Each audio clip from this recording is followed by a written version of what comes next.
শুভ সকাল। আমি ঈশ্বর শারমিন, জ্যেষ্ঠ সহযোগী গবেষক সানেম। সবাইকে আমন্ত্রণ জানাচ্ছি আজকের এই আয়োজনে আমাদের সাথে যোগদানের জন্য। আজকে আমরা সমবেত হয়েছি সানেম এবং বাংলাদেশ মহিলা পরিষদের সমন্বিত যে বছরব্যাপী প্রয়াস জেন্ডার বাজেট মনিটরিং নিয়ে, সেটির একটি অংশ হিসেবে আমাদের বাংলাদেশের জেন্ডার সংবেদনশীল বাজেটের যে বিশ্লেষণ এবং মূল্যায়ন, এই শীর্ষক যে অনুষ্ঠানটি, সেই অনুষ্ঠানটির জন্য আপনাদের সবাইকে ধন্যবাদ জানাচ্ছি আমাদের সাথে আজকে যোগদানের জন্য। আজকের আমাদের এই আয়োজনে সভাপতি হিসেবে আমাদের সাথে আছেন ডক্টর ফৌজিয়া মোসলেম, সভাপতি বাংলাদেশ মহিলা পরিষদ। আজকের এই আয়োজনে আমাদের সাথে আরো রয়েছেন ডক্টর সেলিম রায়হান, স্বাগত বক্তব্য দেবেন, অর্থনীতি বিভাগ, ঢাকা বিশ্ববিদ্যালয় এবং নির্বাহী পরিচালক সানেম। আমাদের আজকের এই উপস্থাপনাটি করতে যাচ্ছেন ডক্টর সাইমা হক বিদিশা, অধ্যাপক, অর্থনীতি বিভাগ, ঢাকা বিশ্ববিদ্যালয় এবং গবেষণা পরিচালক সানেম। আমরা খুবই আনন্দিত যে আমাদের সাথে প্যানেল আলোচনায় আজকে যুক্ত আছেন সেলিমা আহমেদ, সংসদ সদস্য এবং সভাপতি Bangladesh women chamber of commerce and industries, এবং একই সাথে তিনি আমাদের একজন পার্লামেন্টারিয়ান সদস্য। আমাদের সাথে আরো আলোচনায় যোগ দেবেন শরমিন্দ নীলর্মী, সহযোগী অধ্যাপক, অর্থনীতি বিভাগ, জাহাঙ্গীরনগর বিশ্ববিদ্যালয় এবং কেন্দ্রীয় কমিটির সদস্য, বাংলাদেশ মহিলা পরিষদ। আমাদের সাথে আরো আছেন সিরাজুল নূর চৌধুরী, যুগ্ম সচিব, অর্থ বিভাগ, অর্থ মন্ত্রণালয়। আমাদের সাথে আরো রয়েছেন Samanja Chowdhury, operations lead, BRAC youth platform. প্রথমেই সভাপতির অনুমতি ক্রমে তার যে স্বাগত বক্তব্যটি সেটি প্রদান করার জন্য তাকে আহ্বান জানাচ্ছি।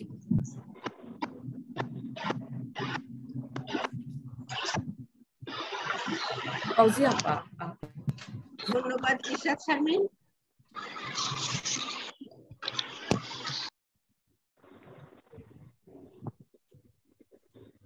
আনমিউট করতে হবে।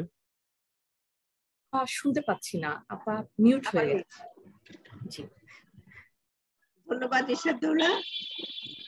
সকলকে শুভ সকাল, সুপ্রভাত। বাংলাদেশ মহিলা পরিষদের পক্ষ থেকে এবং আমার পক্ষ থেকে আপনাদের সকলকে আজকের এই আলোচনা সভায় আন্তরিক আমন্ত্রণ জানাচ্ছি। আপনারা যেমন শুনেছেন যে আজকের এই সভাটি হচ্ছে south Asian network for economic modelling অর্থাৎ সানেম এবং বাংলাদেশ মহিলা পরিষদের যৌথ একটি কর্মসূচি। এখানে আলোচ্য বিষয় হচ্ছে analysis on gender sensitive budgeting Bangladesh perspective. আসলে আমরা সানেমের সাথে কিভাবে যুক্ত হয়েছি সেটা বলেই আমি আমার বক্তব্য শেষ করব। সবাইকে স্বাগত জানিয়ে, আপনারা জানেন যে বাংলাদেশ মহিলা পরিষদ একটা নারীর সমান অধিকার প্রতিষ্ঠার সংগ্রামে ব্রতী একটি সংগঠন এবং এই সমান অধিকারের সাথে নারীর অর্থনৈতিক অধিকারটা খুবই গুরুত্বপূর্ণভাবে জড়িত। তো একসময় আমরাও যারা নারী অধিকার কর্মী আছি তারাও মনে করতাম যে নারীর কর্মসংস্থান হলেই বোধহয় নারীর মুক্তিটা হয়ে যাবে, কিন্তু আসলে নারীর অর্থনৈতিক ক্ষমতায়ন মানে শুধু নারীর কর্মসংস্থান নয়।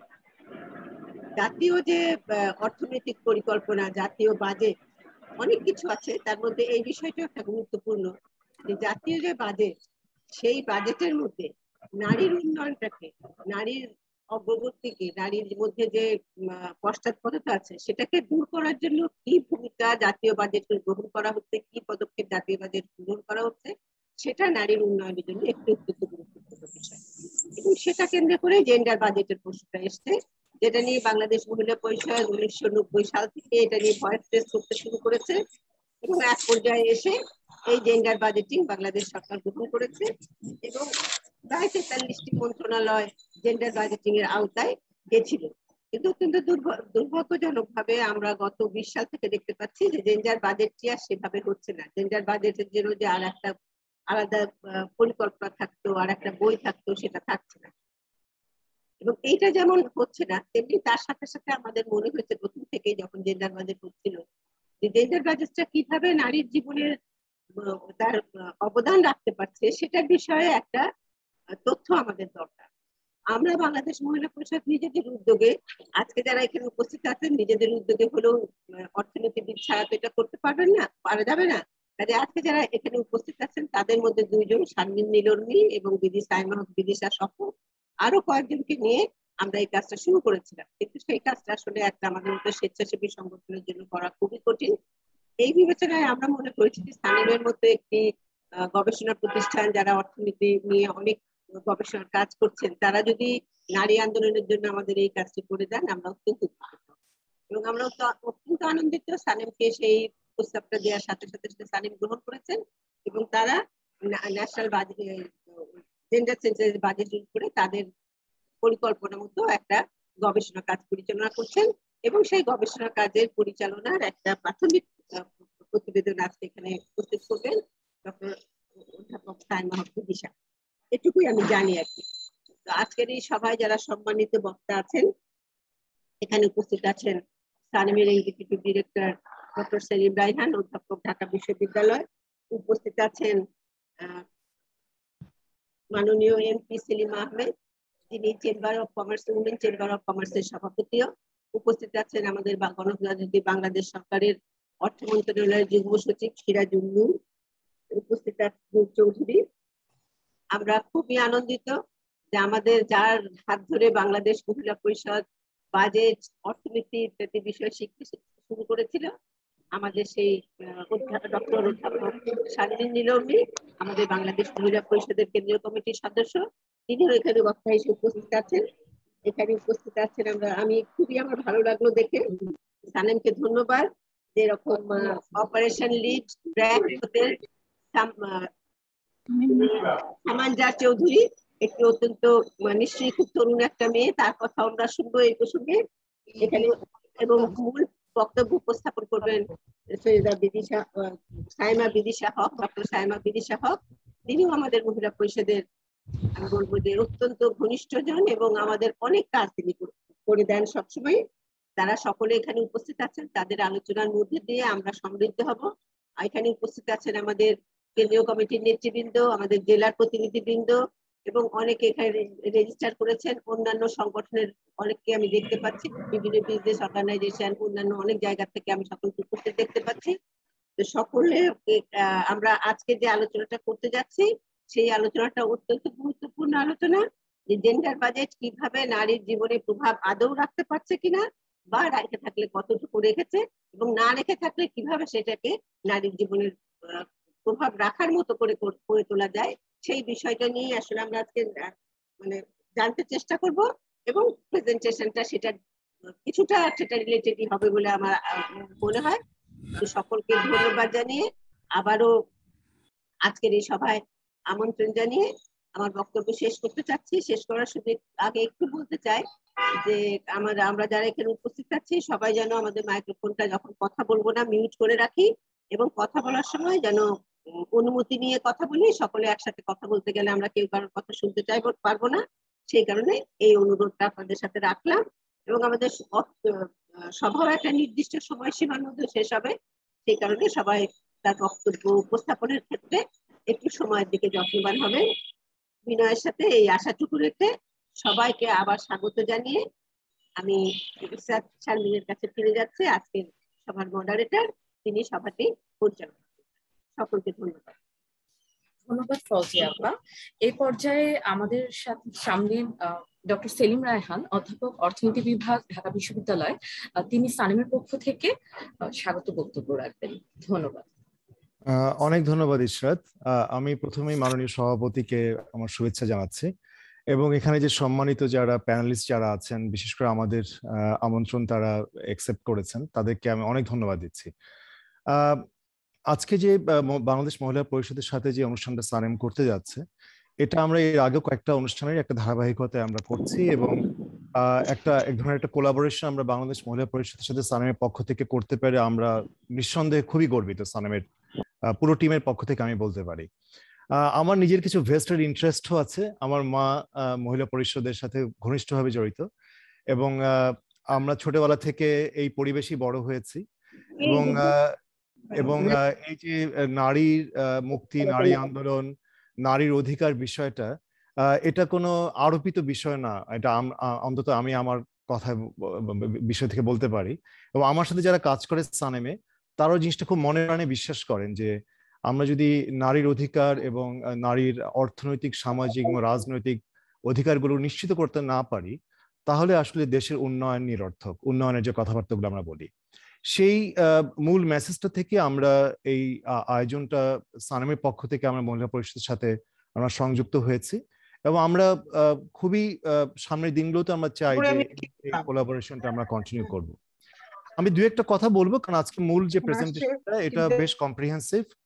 প্রফেসর সালেমা হক বিদিশা উনি এটা প্রেজেন্টেশনে দিবেন। সানেমের টিম তার সাথে কাজ করেছে খুব ঘনিষ্ঠভাবে, সুতরাং সেখানে খুব বিস্তারিতভাবে বিষয়গুলো আসবে। আমি যে দু একটা কথা একটু বলতে চাই সেটা হচ্ছে যে নারীর যে ক্ষমতায়ন এবং নারীর অধিকারের যে বিষয়গুলো, এগুলো কিন্তু কেউ অস্বীকার করছে না বাংলাদেশে। এবং নীতি নির্ধারকরা যারা আছেন এবং যে রাজনৈতিক সরকার ক্ষমতায় আছে, রাজনৈতিক যে দলগুলো, তারা কিন্তু জিনিসটা স্বীকৃতি আছে এই বিষয়টা। এবং কি যে পলিসি ডকুমেন্ট, ইম্পর্টেন্ট যে পলিসি ডকুমেন্ট গুলো, 8-5 প্ল্যানের কথা যদি বলি, অথবা এমনকি ন্যাশনাল বাজেটের যে বিভিন্ন জায়গায়, সেখানে কিন্তু বিষয়টা খুব সুনির্দিষ্টভাবে অ্যাকনলেজ করা আছে। কিন্তু হয়তো আমরা যে জায়গাটা প্রশ্ন তুলি সেটা হচ্ছে যে অ্যাকনলেজমেন্টই যথেষ্ট নয়। দেখতে হবে যে যেটা অ্যাকনলেজমেন্ট যেটা করা হচ্ছে সেটা প্রপারলি করা হচ্ছে কিনা। এবং সবচেয়ে গুরুত্বপূর্ণ বিষয়টা হচ্ছে যে এই পুরো বিষয়টা, যেটা কমিটমেন্টটা যেটা করা হচ্ছে, সেটা আসলে বাস্তবায়িত হচ্ছে কিনা। কোভিড আমরা দেখেছি, কোভিডের সময় অনেক রকম ডিসরাপশন হয়েছে, এবং কোভিডেও নারীরা এবং আমাদের সানেমের বিভিন্ন গবেষণায় উঠে এসেছে ডিসপ্রপোর্শনেটলি নারীদের উপরে বার্ডেনটা অনেক অনেক গেছে। সুতরাং সেই বিষয়গুলো আমাদের মাথায় রাখতে হবে। জেন্ডার বাজেট নিয়ে আজকে যে আলোচনাটা হচ্ছে এবং যেটা নিয়ে বিস্তারিত আলোচনায় আমরা যাব, আমরা প্রেজেন্টেশনে দেখবো এবং সম্মানিত প্যানেলিস্ট এবং যারা সম্মানিত যারা পার্টিসিপেন্ট যারা তাদের কাছ থেকে শুনবো। কিন্তু এটা দেখা দরকার যে যদি আমরা জেন্ডার বাজেটিং এর যে টেমপ্লেটটা যদি দেখি মিনিস্ট্রি ওয়াইজ, এটা কিন্তু বেশ কম্প্রিহেন্সিভ। কিন্তু এই যে একটা কম্প্রিহেন্সিভ টেমপ্লেটটা কতটুকু কার্যকর করা হচ্ছে এবং বাস্তবে এটা রিফ্লেকশন কতটুকু হচ্ছে, আমরা কতটুকু আগাতে পেরেছি, এবং তার ক্ষেত্রে চ্যালেঞ্জগুলো কোথায়, কি করা দরকার। এবং আমাদের যে এসডিজি বাস্তবায়নের ক্ষেত্রে এসডি 5, যেখানে নারীর ক্ষমতায়নের কথা খুব সুনির্দিষ্টভাবে বেশ কিছু কথাগুলো বলা আছে, সেটা করার জন্য কি করা উচিত। শুধুমাত্র কি একটা জেন্ডার বাজেট করলেই হবে, নাকি তার সাথে সামগ্রিক যে অন্যান্য যে বিষয়গুলো আছে সেটাকে আনতে হবে। এবং সামগ্রিকভাবে যে জায়গাটা বাংলাদেশ মহিলা পরিষদ দীর্ঘদিন করে যাচ্ছেন, একটা সামাজিক আন্দোলন করে যাচ্ছেন, তো সেই সামাজিক আন্দোলনের জায়গাতেও আমরা কিভাবে জেন্ডার বাজেট এবং এই অর্থনৈতিক যে বিষয়গুলোকে আমরা আলোচনা কিভাবে শক্তিশালী করতে পারি, সেই প্রয়াসের জায়গা থেকে কিন্তু আমরা আজকের অনুষ্ঠানটা করতে যাচ্ছি। আমি সবাইকে অসংখ্য ধন্যবাদ দিচ্ছি। আমি খুব মন দিয়ে আলোচনাগুলো শুনবো, আমি নিজেকে সমৃদ্ধ করব, এবং আশা করি আজকে যারা অনুষ্ঠানে অংশগ্রহণ করছেন তারাও এই আলোচনা থেকে সমৃদ্ধ হবেন। সো ইশরাত শারমিন, ফিরে যাচ্ছি তোমার কাছে, এবং look forward to the next course of action. Thank you. ধন্যবাদ সেলিম স্যারকে। এ পর্যায়ে একটু আমরা যদি উল্লেখ করি যে সানেম এবং মহিলা পরিষদের যে এই বছরব্যাপী প্রয়াস, এই বছরব্যাপী প্রয়াসের প্রথম অংশে আমরা ইতোমধ্যে যে কাজ করেছি, আমরা সেখানে আমরা কোভিডের যে প্রভাব নারীর উপরে, সেই জায়গাটুকু নিয়ে তার যে অর্থনৈতিক এবং আর্থসামাজিক যে তার প্রেক্ষাপট বা আর্থসামাজিক যে অবস্থানগুলো তৈরি হয়েছে কোভিডের ফলে, সেটি আমরা আমাদের গবেষণায় তুলে এনেছি। এর পরবর্তীতে আমরা আজকের যে গবেষণার অংশটুকু, সেখানে আমরা যে জেন্ডার সংবেদনশীল বাজেট, সেটির যে বিশ্লেষণ এবং মূল্যায়নের জায়গাকে এবং বাংলাদেশের প্রেক্ষাপট থেকে সেটি করার চেষ্টা করছি। তো এ পর্যায়ে আমি আমন্ত্রণ জানাবো প্রফেসর সালেমা হক বিদিশা, রিসার্চ ডিরেক্টর সানেম, আমাদের আজকের যে অনুষ্ঠান সেই অনুষ্ঠানের মূল প্রবন্ধটি উপস্থাপন করতে। ম্যাডাম। ধন্যবাদ ইশরাত। আমি একটু স্ক্রিন শেয়ারটা শুরু করছি।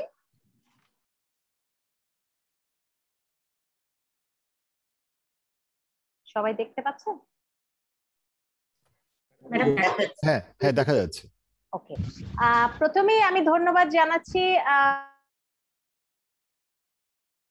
যেতে হবে অস্ট্রেলিয়া, বাট আমার প্রথমে আমি যে বিষয়টা একটু বলতে চাচ্ছি সেটা হচ্ছে যে আমাদের ফজি আপাকে ধন্যবাদ জানাচ্ছি সানেমকে এই সুযোগটিও করে দেওয়ার জন্য, যে এই বিষয়ে আমরা যাতে গবেষণার মাধ্যমে জানতে পারি একে অপরের কাছ থেকে। এখানে একটু যেটা বিষয় সেটা হচ্ছে যে আপা তার উদ্বোধনী বক্তব্যে যে কথাটি বললেন, নারীর অধিকার এবং নারীর ক্ষমতায়নের বিষয়টি খুব ব্যাপক। সুতরাং আমরা হয়তো আমাদের এই ছোট্ট উপস্থাপনার মাধ্যমে সবকিছু আনতে পারবো না, কিন্তু একটু আগে ডক্টর সেলিম রায়হান যেটি বললেন যে আমরা আসলে মহিলা পরিষদের সাথে বেশ কিছু কাজের ব্যাপারে করেছি এবং আগামীতেও করতে যাব। সুতরাং এখানে আমরা চেষ্টা করব যে ছোট্ট একটা আলোচনা করতে এবং একটা উপস্থাপনা করতে, যেটার পেছনে আমরা কিছু গবেষণা করেছি। অবশ্যই এর সাথে আরো অনেক কিছু সংযোজন করবার সুযোগ রয়েছে এবং আমাদের বিজ্ঞ প্যানেলিস্টরা যারা রয়েছেন তারা, আপনারা দেখতে পেয়েছেন যে তারা আসলে বিভিন্ন পার্সপেক্টিভের বিভিন্ন জায়গা থেকে কিন্তু তারা এসেছেন, বিভিন্ন ক্ষেত্রে তাদের অভিজ্ঞতা। সুতরাং তাদের অভিজ্ঞতা দিয়ে তারা সমৃদ্ধ করবেন আমরা আমাদের এই আলোচনাটাকে, সেটাই আমরা আশা করি। সুতরাং শুরু করছি। প্রথমে আমাদের যেটা বুঝতে হবে সেটা হচ্ছে যে আসলে জেন্ডার বাজেটের বিষয়টি, প্রথমে যেটি একটু বলে রাখি সেটা হচ্ছে যে আমাদের আলোচনায় আজকে আমার সাথে টিমের আরো বেশ কয়েকজন রয়েছে, ইশরাত, ওমর এবং অন্যান্য যারা রয়েছে সানেমের তরুণ গবেষকরা, এবং তারা অত্যন্ত উৎসাহের সাথে এবং অনেক তথ্য উপাত্ত আলোচনা করে এবং ঘাটাঘাটি করে কাজটা করেছে। সুতরাং তাদের সবাইকে আমি সানেমের পক্ষ থেকে এবং মহিলা পরিষদের পক্ষ থেকে ধন্যবাদ জানাতে চাচ্ছি। প্রেজেন্টেশনের আউটলাইনের আমি আর যাচ্ছি না, প্রথমে যদি একেবারে আমরা আলোচনা শুরুতে যাই। আমরা আসলে যেটা ব্যাকগ্রাউন্ড, সেই ব্যাকগ্রাউন্ডটা হচ্ছে যে আমরা আসলে বাজেটে কি করি। বাজেটে আমরা যে এক ধরনের অ্যালোকেশন করি, রিসোর্স অ্যালোকেশন, সেই অ্যালোকেশনের সাপেক্ষে জেন্ডার বাজেটে যেটা করা হয় সেটা হচ্ছে যে বিভিন্ন যে সমাজের বিভিন্ন পর্যায়ে নারীর ক্ষেত্রে বা ভিন্ন ভিন্ন জেন্ডারের ক্ষেত্রে যে ধরনের বৈষম্য আছে, সেই বৈষম্যগুলোকে মাথায় রেখে যাতে করে এই যে গ্যাপ যেটা রয়েছে, যে ফারাকটা রয়েছে, ফারাকটা কমানোর জন্য অ্যালোকেশনটা যাতে করা হয়, সেই আঙ্গিকে এবং সেই স্পিরিটটা নিয়ে জেন্ডার বাজেটটা করা হয় মূলত।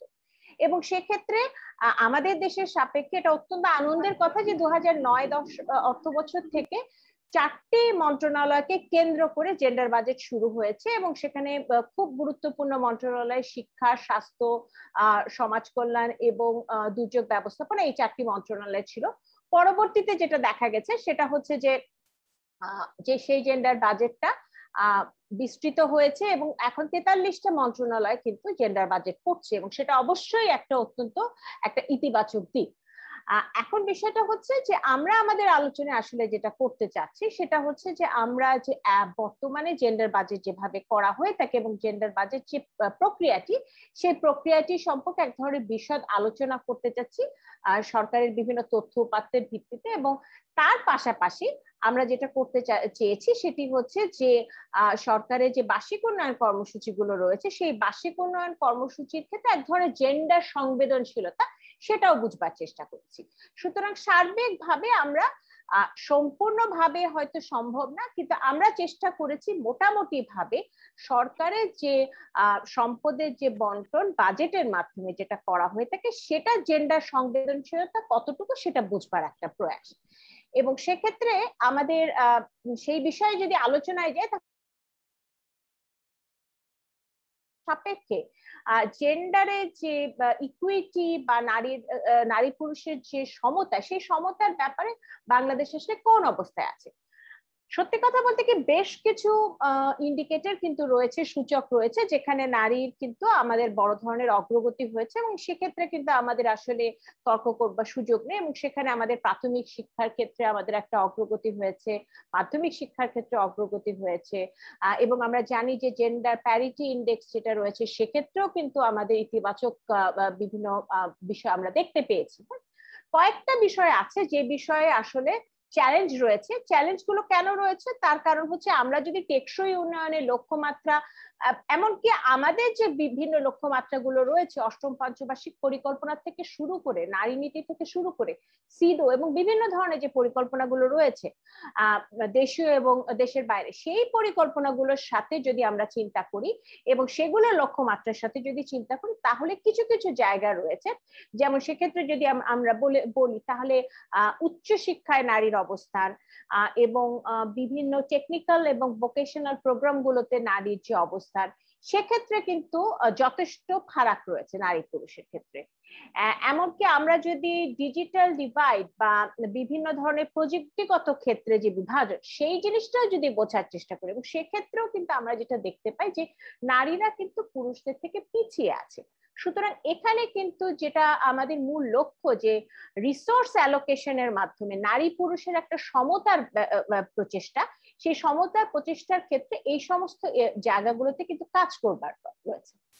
এবং আরো একটু যদি বলি, একটা খুব গুরুত্বপূর্ণ বিষয় সেটা হচ্ছে চাইল্ড ম্যারেজ এবং কম বয়সে বিয়ের ক্ষেত্রে যদি বলি, এক্ষেত্রে কিন্তু বাংলাদেশ 51% নারী কিন্তু যে সুনির্দিষ্ট বয়স রয়েছে, সেই সুনির্দিষ্ট বয়সের আগে তাদের বিয়েটা হয়।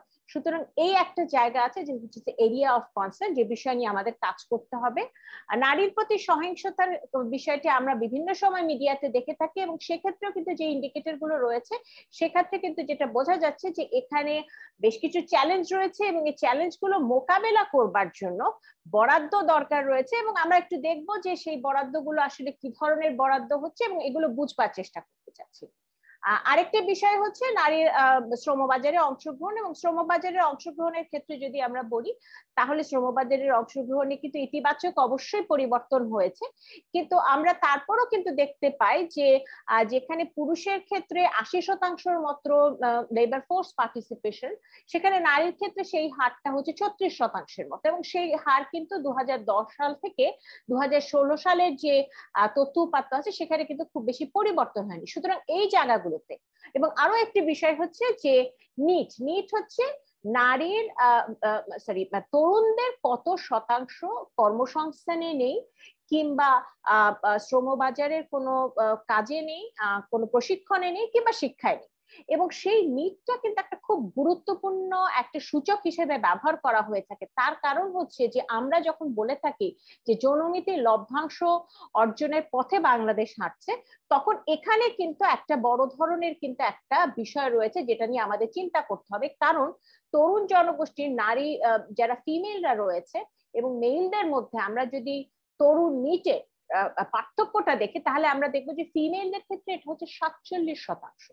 সুতরাং এটা কিন্তু একটা বিষয় যেখানে কিন্তু আমাদের কাজ করবার রয়েছে। আমরা যদি আমাদের জনমিতির লভ্যাংশকে সঠিকভাবে ব্যবহার করতে চাই, জনমিতির সুবিধাজনক অবস্থানকে সঠিকভাবে ব্যবহার করতে চাই, তাহলে কিন্তু এই বিষয়ে কাজ করতে হবে। এবং সানেমের গত শনিবারই একটা প্রেজেন্টেশন ছিল, সেখানে কিন্তু আমরা জনমিতির লভ্যাংশ এবং তরুণ জনগোষ্ঠীকে কিভাবে আমরা অষ্টম পঞ্চবার্ষিক পরিকল্পনায় কি ধরনের তাদের জন্য বরাদ্দ রয়েছে, কি ধরনের পরিকল্পনা রয়েছে, সেই বিষয়ে আমরা আলোচনা করছি। সুতরাং এই যদি মোটামুটি অবস্থান হয়, তাহলে আমরা দেখতে পাচ্ছি যে বাংলাদেশ বিভিন্ন ক্ষেত্রে নারীর পুরুষের সমতা আনয়নের ক্ষেত্রে এক ধরনের ইতিবাচক চিত্র দেখতে পেলেও বেশ কিছু জায়গা কিন্তু রয়েছে যেখানে কিন্তু বড় ধরনের চ্যালেঞ্জ রয়েছে, এবং সেই চ্যালেঞ্জ গুলোকে মোকাবেলা করবার জন্য, এই ফারাকটাকে কমাবার জন্য জেন্ডার বাজেট একটা গুরুত্বপূর্ণ ভূমিকা পালন করতে পারে। এবং যেটা একটু আগেই বললাম, জেন্ডার বাজেটের মাধ্যমে এক ধরনের জেন্ডার বিভাজিত আলোচনা, বাজেটের প্রসেস যেটা, সেটার একটা জেন্ডার বিভাজিত আলোচনা, যার মাধ্যমে জেন্ডার সম্পদের যে বন্টন, সেই সম্পদের বন্টনের ক্ষেত্রে যে জেন্ডার ইকুইটি, সেই জেন্ডার ইকুইটিটাকে অগ্রাধিকারে আনে, সেই বিষয়টা হচ্ছে জেন্ডার বাজেটের একটা মূল লক্ষ্য। এবং সেদিক থেকে যদি আমরা দেখি, জেন্ডার বাজেটের মাধ্যমে আরো কিছু যে গুরুত্বপূর্ণ বিষয় আমরা বুঝতে পারি, সেটা হচ্ছে যে প্রথম বিষয় হচ্ছে যে জেন্ডার বিভাজিত তথ্য উপাত্ত আমরা জানতে পারি মন্ত্রণালয় ভিত্তিক। দ্বিতীয়ত, যেটা আমরা কিন্তু বিভিন্ন জায়গায় গ্যাপ যেটা রয়েছে, কোন কোন জায়গায় কাজ করবার দরকার রয়েছে, কোন কোন জায়গায় আমরা পিছিয়ে আছি, বা কোন কোন জায়গায় আমাদের উন্নতি করার জন্য আরো জোর তাগিদ দেওয়ার দরকার রয়েছে, সেই জিনিসগুলো কিন্তু বুঝতে আমাদের সাহায্য করে এই জেন্ডার বাজেটটা। এর পাশাপাশি জেন্ডার বাজেটের ক্ষেত্রে আরো যেটা গুরুত্বপূর্ণ বিষয়, সেটা হচ্ছে যে আমাদের যদি রিসোর্স অ্যালোকেশনের ক্ষেত্রে যে মনিটরিং বা যেটা পরিবীক্ষণ এবং মূল্যায়ন, সেই পরিবীক্ষণ এবং মূল্যায়নটা প্রক্রিয়াটার কথা যেটা আমরা পরে বলবো, সেই প্রক্রিয়ার মাধ্যমেও কিন্তু আসলে যাচাই বাছাই করা যেতে পারে যে আমরা আসলে জেন্ডার সংবেদনশীল বাজেট প্রক্রিয়ায় কতটা এগুলা, বা আমাদের কোথায় কোথায় কাজ করতে হবে। সুতরাং এই যদি এখন অবস্থাটা হয়ে থাকে, তাহলে বাংলাদেশের সাপেক্ষে জেন্ডার বাজেট আসলে কি হচ্ছে? বাংলাদেশের সাপেক্ষে জেন্ডার বাজেটের ক্ষেত্রে যেটা হচ্ছে সেটা হচ্ছে, আমাদের এখানে মন্ত্রণালয় থেকে প্রতিনিধি রয়েছেন, তার কাছ থেকে আমরা বিভিন্ন সময় আমরা সাহায্য নিয়েছি। সেক্ষেত্রে আমরা যেটা মন্ত্রণালয় যে প্রক্রিয়াটা, সেটা হচ্ছে যে প্রতি ফিনান্সিয়াল ইয়ারের যে শুরুতে, ফিসকাল ইয়ারের যে শুরুতে, সেখানে একটা কল সার্কুলার পাঠানো হয়, যেটাকে বলা হয় বাজেট কল সার্কুলার। একটা ছবি আমরা পাশে দিয়ে দিয়েছি। সেই কল সার্কুলারের ক্ষেত্রে যেটা করা হয়, সেই কল সার্কুলারটা প্রত্যেকটা মন্ত্রণালয়ে পাঠানো হয় অর্থ মন্ত্রণালয় থেকে, এবং সেই কল সার্কুলারে বিভিন্ন ধরনের ক্রাইটেরিয়ার কথা বলা হয়। 14টা ক্রাইটেরিয়া আছে। 14টা ক্রাইটেরিয়ার আলোকে, 14টা মানদণ্ডের আলোকে মন্ত্রণালয়গুলোকে বলা হয় তাদের যে প্রকল্পগুলো রয়েছে সেই প্রকল্পগুলোতে এক ধরনের বিশ্লেষণ করতে এবং সেই প্রকল্পগুলোকে সাজাতে। এবং সেগুলোর মধ্যে আপনারা দেখতে পাচ্ছেন যে গুরুত্বপূর্ণ, আমি এগুলো ডিটেলে যাচ্ছি না, গুরুত্বপূর্ণ বেশ কিছু তথ্য উপাত্ত রয়েছে এবং বেশ কিছু মানদণ্ড রয়েছে, এবং সেখানে নারীর ক্ষমতায়নের সার্বিক বিষয়গুলোর পাশাপাশি আইসিটির ক্ষেত্রে প্রশিক্ষণ, সেখানে আইন কানুনের ক্ষেত্রে কি ধরনের পরিবর্তন হচ্ছে, কি ধরনের অ্যালোকেশন হচ্ছে, এমনকি reducing working hour for women, অর্থাৎ নারীর যে অপ্রদর্শিত শ্রম, সেই ধরনের বিষয়গুলো কিন্তু আলোচনায় আছে এবং ক্রাইটেরিয়া বা মানদণ্ড হিসেবে চিন্তা করা আছে। সুতরাং আমরা কিন্তু মানদণ্ডগুলো যেটা, সেটা কিন্তু বেশ কমপ্লেক্স। এটার ভিত্তিতে যেটা করা হয় সেটা হচ্ছে যে অর্থ মন্ত্রণালয় মোটামুটি ভাবে যেটা করে সেটা হচ্ছে যে, এই আমি যদি আমার আলোচনায় কিছু ফাঁক থাকে, যারা আছেন সম্মানিত আলোচকরা আমাকে আরো সমৃদ্ধ করতে পারেন আলোচনার মাধ্যমে, সেক্ষেত্রে প্রকল্পগুলোকে এক ধরনের সেন্সিটিভিটি ক্রাইটেরিয়ার মাধ্যমে কয়েকটা ভাগে সাজানো হয়। এবং এই ভাগগুলো হচ্ছে অনেকটা এরকম যে, শূন্য যদি আমার প্রকল্পগুলোর ক্ষেত্রে 14টি ক্রাইটেরিয়ার ভিত্তিতে প্রকল্পগুলোর কোনো সরাসরি নারীর ক্ষমতায়নের ক্ষেত্রে বা নারী উন্নয়নের ক্ষেত্রে কোনো ইম্প্যাক্ট না হয়, সেটা 1 থেকে 33, 34 থেকে 66, 67 থেকে 99, 100।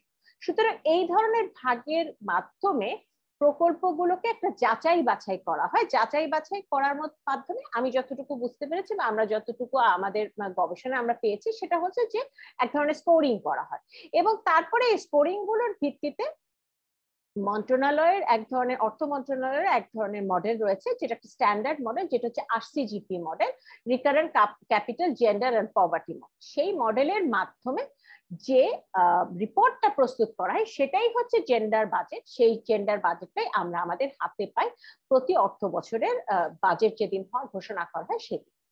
তবে এখানে একটু বলার বিষয় আছে যে, করোনার কালে গত 2 বছর আসলে জেন্ডার বাজেটের যে মূল যে কম্প্রিহেন্সিভ রিপোর্টটা, সেটা আমরা পাই। তো একটি বিষয় হচ্ছে যে, এই ক্ষেত্রে আসলে দুটো বাজেটে তো আমরা জানি যে দুটো অংশ রয়েছে। একটা অংশ হচ্ছে যে উন্নয়নের বিষয়টি, এবং আরেকটি বিষয় হচ্ছে যে পরিচালন যে বাজেটের অংশটা।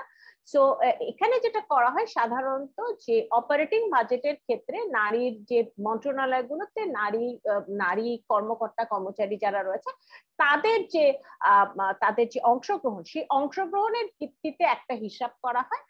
আর উন্নয়ন যে বাজেট যেটা রয়েছে, সেখানে ওই 14টি ক্রাইটেরিয়া যেটা আমরা আলোচনা করলাম, দেখলাম, সেই 14টি ক্রাইটেরিয়ার ভিত্তিতে এক ধরনের স্কোরিং করা হয়, এবং তার ভিত্তিতে মিনিস্ট্রি অফ ফাইন্যান্স আমাদের জেন্ডার বাজেট রিপোর্টটি তৈরি করে। এটা হচ্ছে মূল প্রক্রিয়া। তো এখন এই মূল প্রক্রিয়ায় আমরা কি ধরনের জেন্ডার বাজেট দেখেছি? 2009-10 সাল থেকে আমরা একটা জিনিস দেখতে পাচ্ছি, নাম্বার অফ মিনিস্ট্রি বেড়েছে। হ্যাঁ, এবং আরো একটা জিনিস আমরা যেটা দেখতে পেয়েছি, সেটা কিন্তু একটা কনসিস্টেন্টলি মোটামুটি ভাবে বলা যেতে পারে, সেটা হচ্ছে যে allocation for women in the budget, অর্থাৎ নারীর জন্য বাজেটে যে বরাদ্দ, সে বরাদ্দ পরিমাণটা বেড়েছে, এবং সেটা অবশ্যই একটা ইতিবাচক দিক। এখন হয়তো আমাদের যেটা দেখবার বিষয় আছে, এটার ভেতরে যদি আমরা একটু যাই, সেটা আমরা একটু দেখতে চাই। হ্যাঁ, এবং এখানে আমরা যদি, সরি, এখানে মনে হয় একটা কোনো দাগ এসছে, বাইরের কোনো একটা দাগ।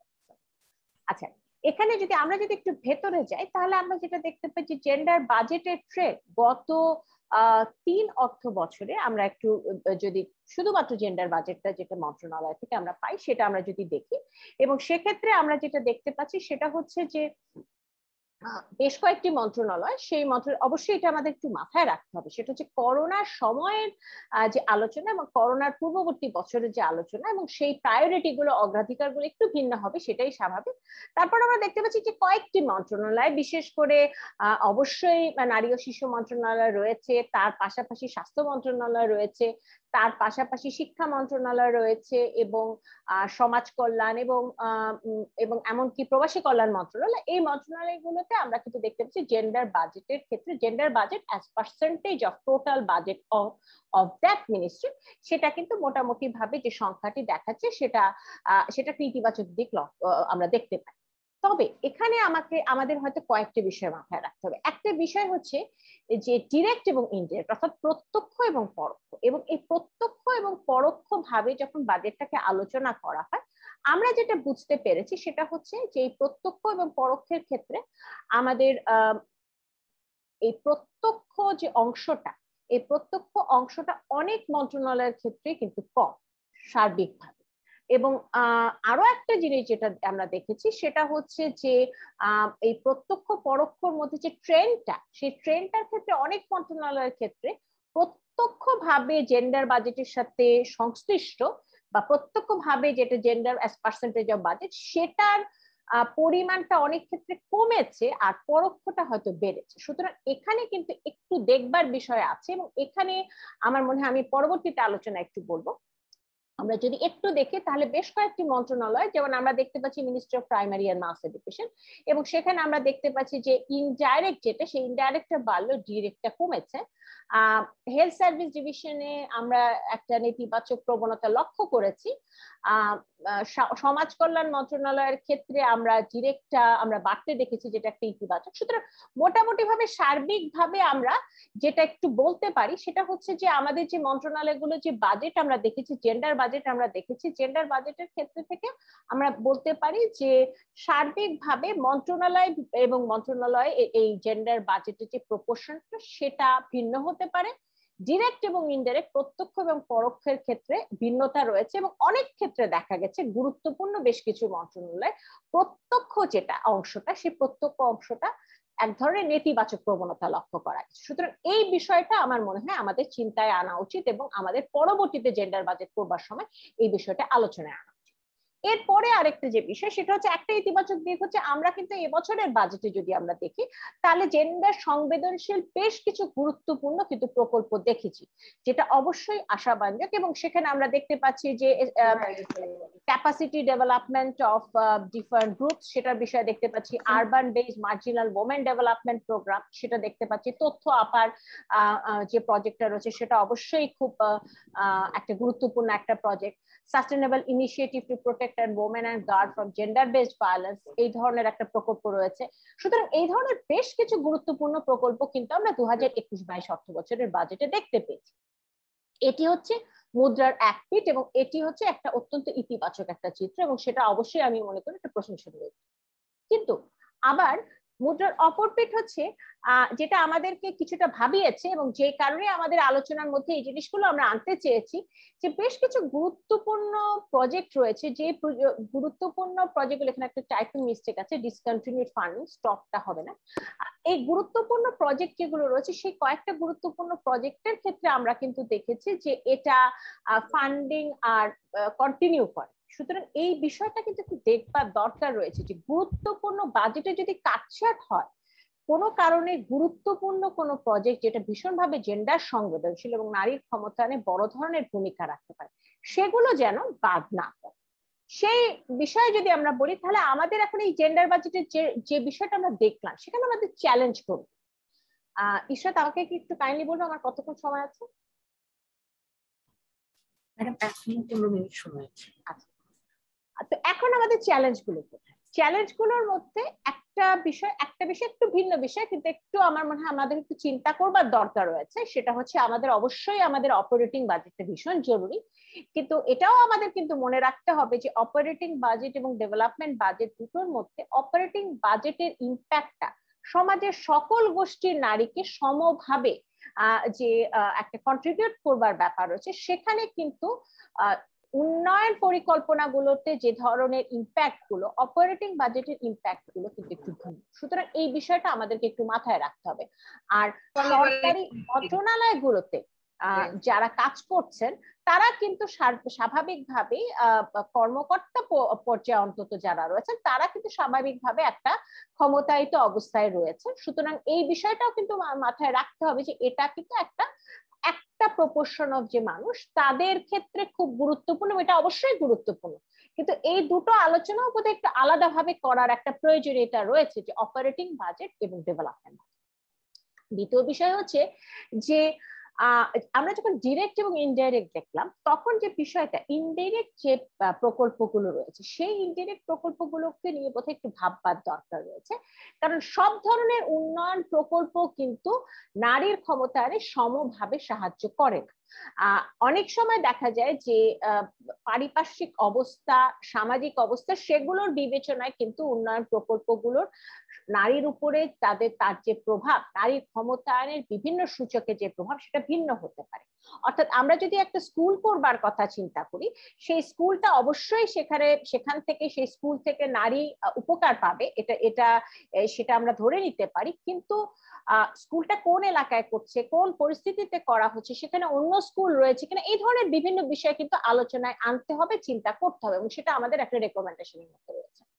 দ্বিতীয় বিষয়টা হচ্ছে যে আমরা যেটা দেখেছি যে অনেক ক্ষেত্রেই দেখা যায় যে বাজেটের যেভাবে 0 থেকে 100-র মধ্যে যে ভাগ করা হয়, সেটা আরো বেশি স্পেসিফিক হওয়া দরকার, অবজেক্টিভ হওয়া দরকার এবং স্বচ্ছ হওয়া দরকার। এই যে ভাগের কারণে, অর্থাৎ যে স্কোরিংটা করা হচ্ছে, সেটার কারণে কিন্তু জেন্ডার বাজেটের যে মূল মানটা, সেই মানটা কিন্তু ভীষণভাবে প্রভাবিত হতে পারে।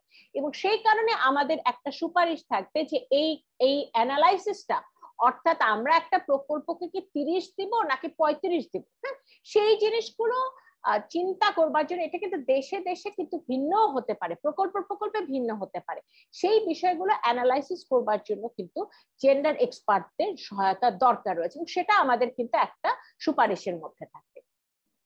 সুতরাং সামগ্রিকভাবে যদি আমরা বলে থাকি, তাহলে আমাদের বোধহয় আরেকটু ভেতরে যাওয়ার দরকার রয়েছে, যে আমাদের উন্নয়ন প্রকল্পগুলো যেগুলো রয়েছে, আমাদের ডেভেলপমেন্ট বাজেট যেটা রয়েছে, সেই ডেভেলপমেন্ট বাজেটের প্রকল্প ভিত্তিক এবং মন্ত্রণালয় ভিত্তিক অবস্থাটা হয়তো আমরা একটু দেখার চেষ্টা করতে পারি।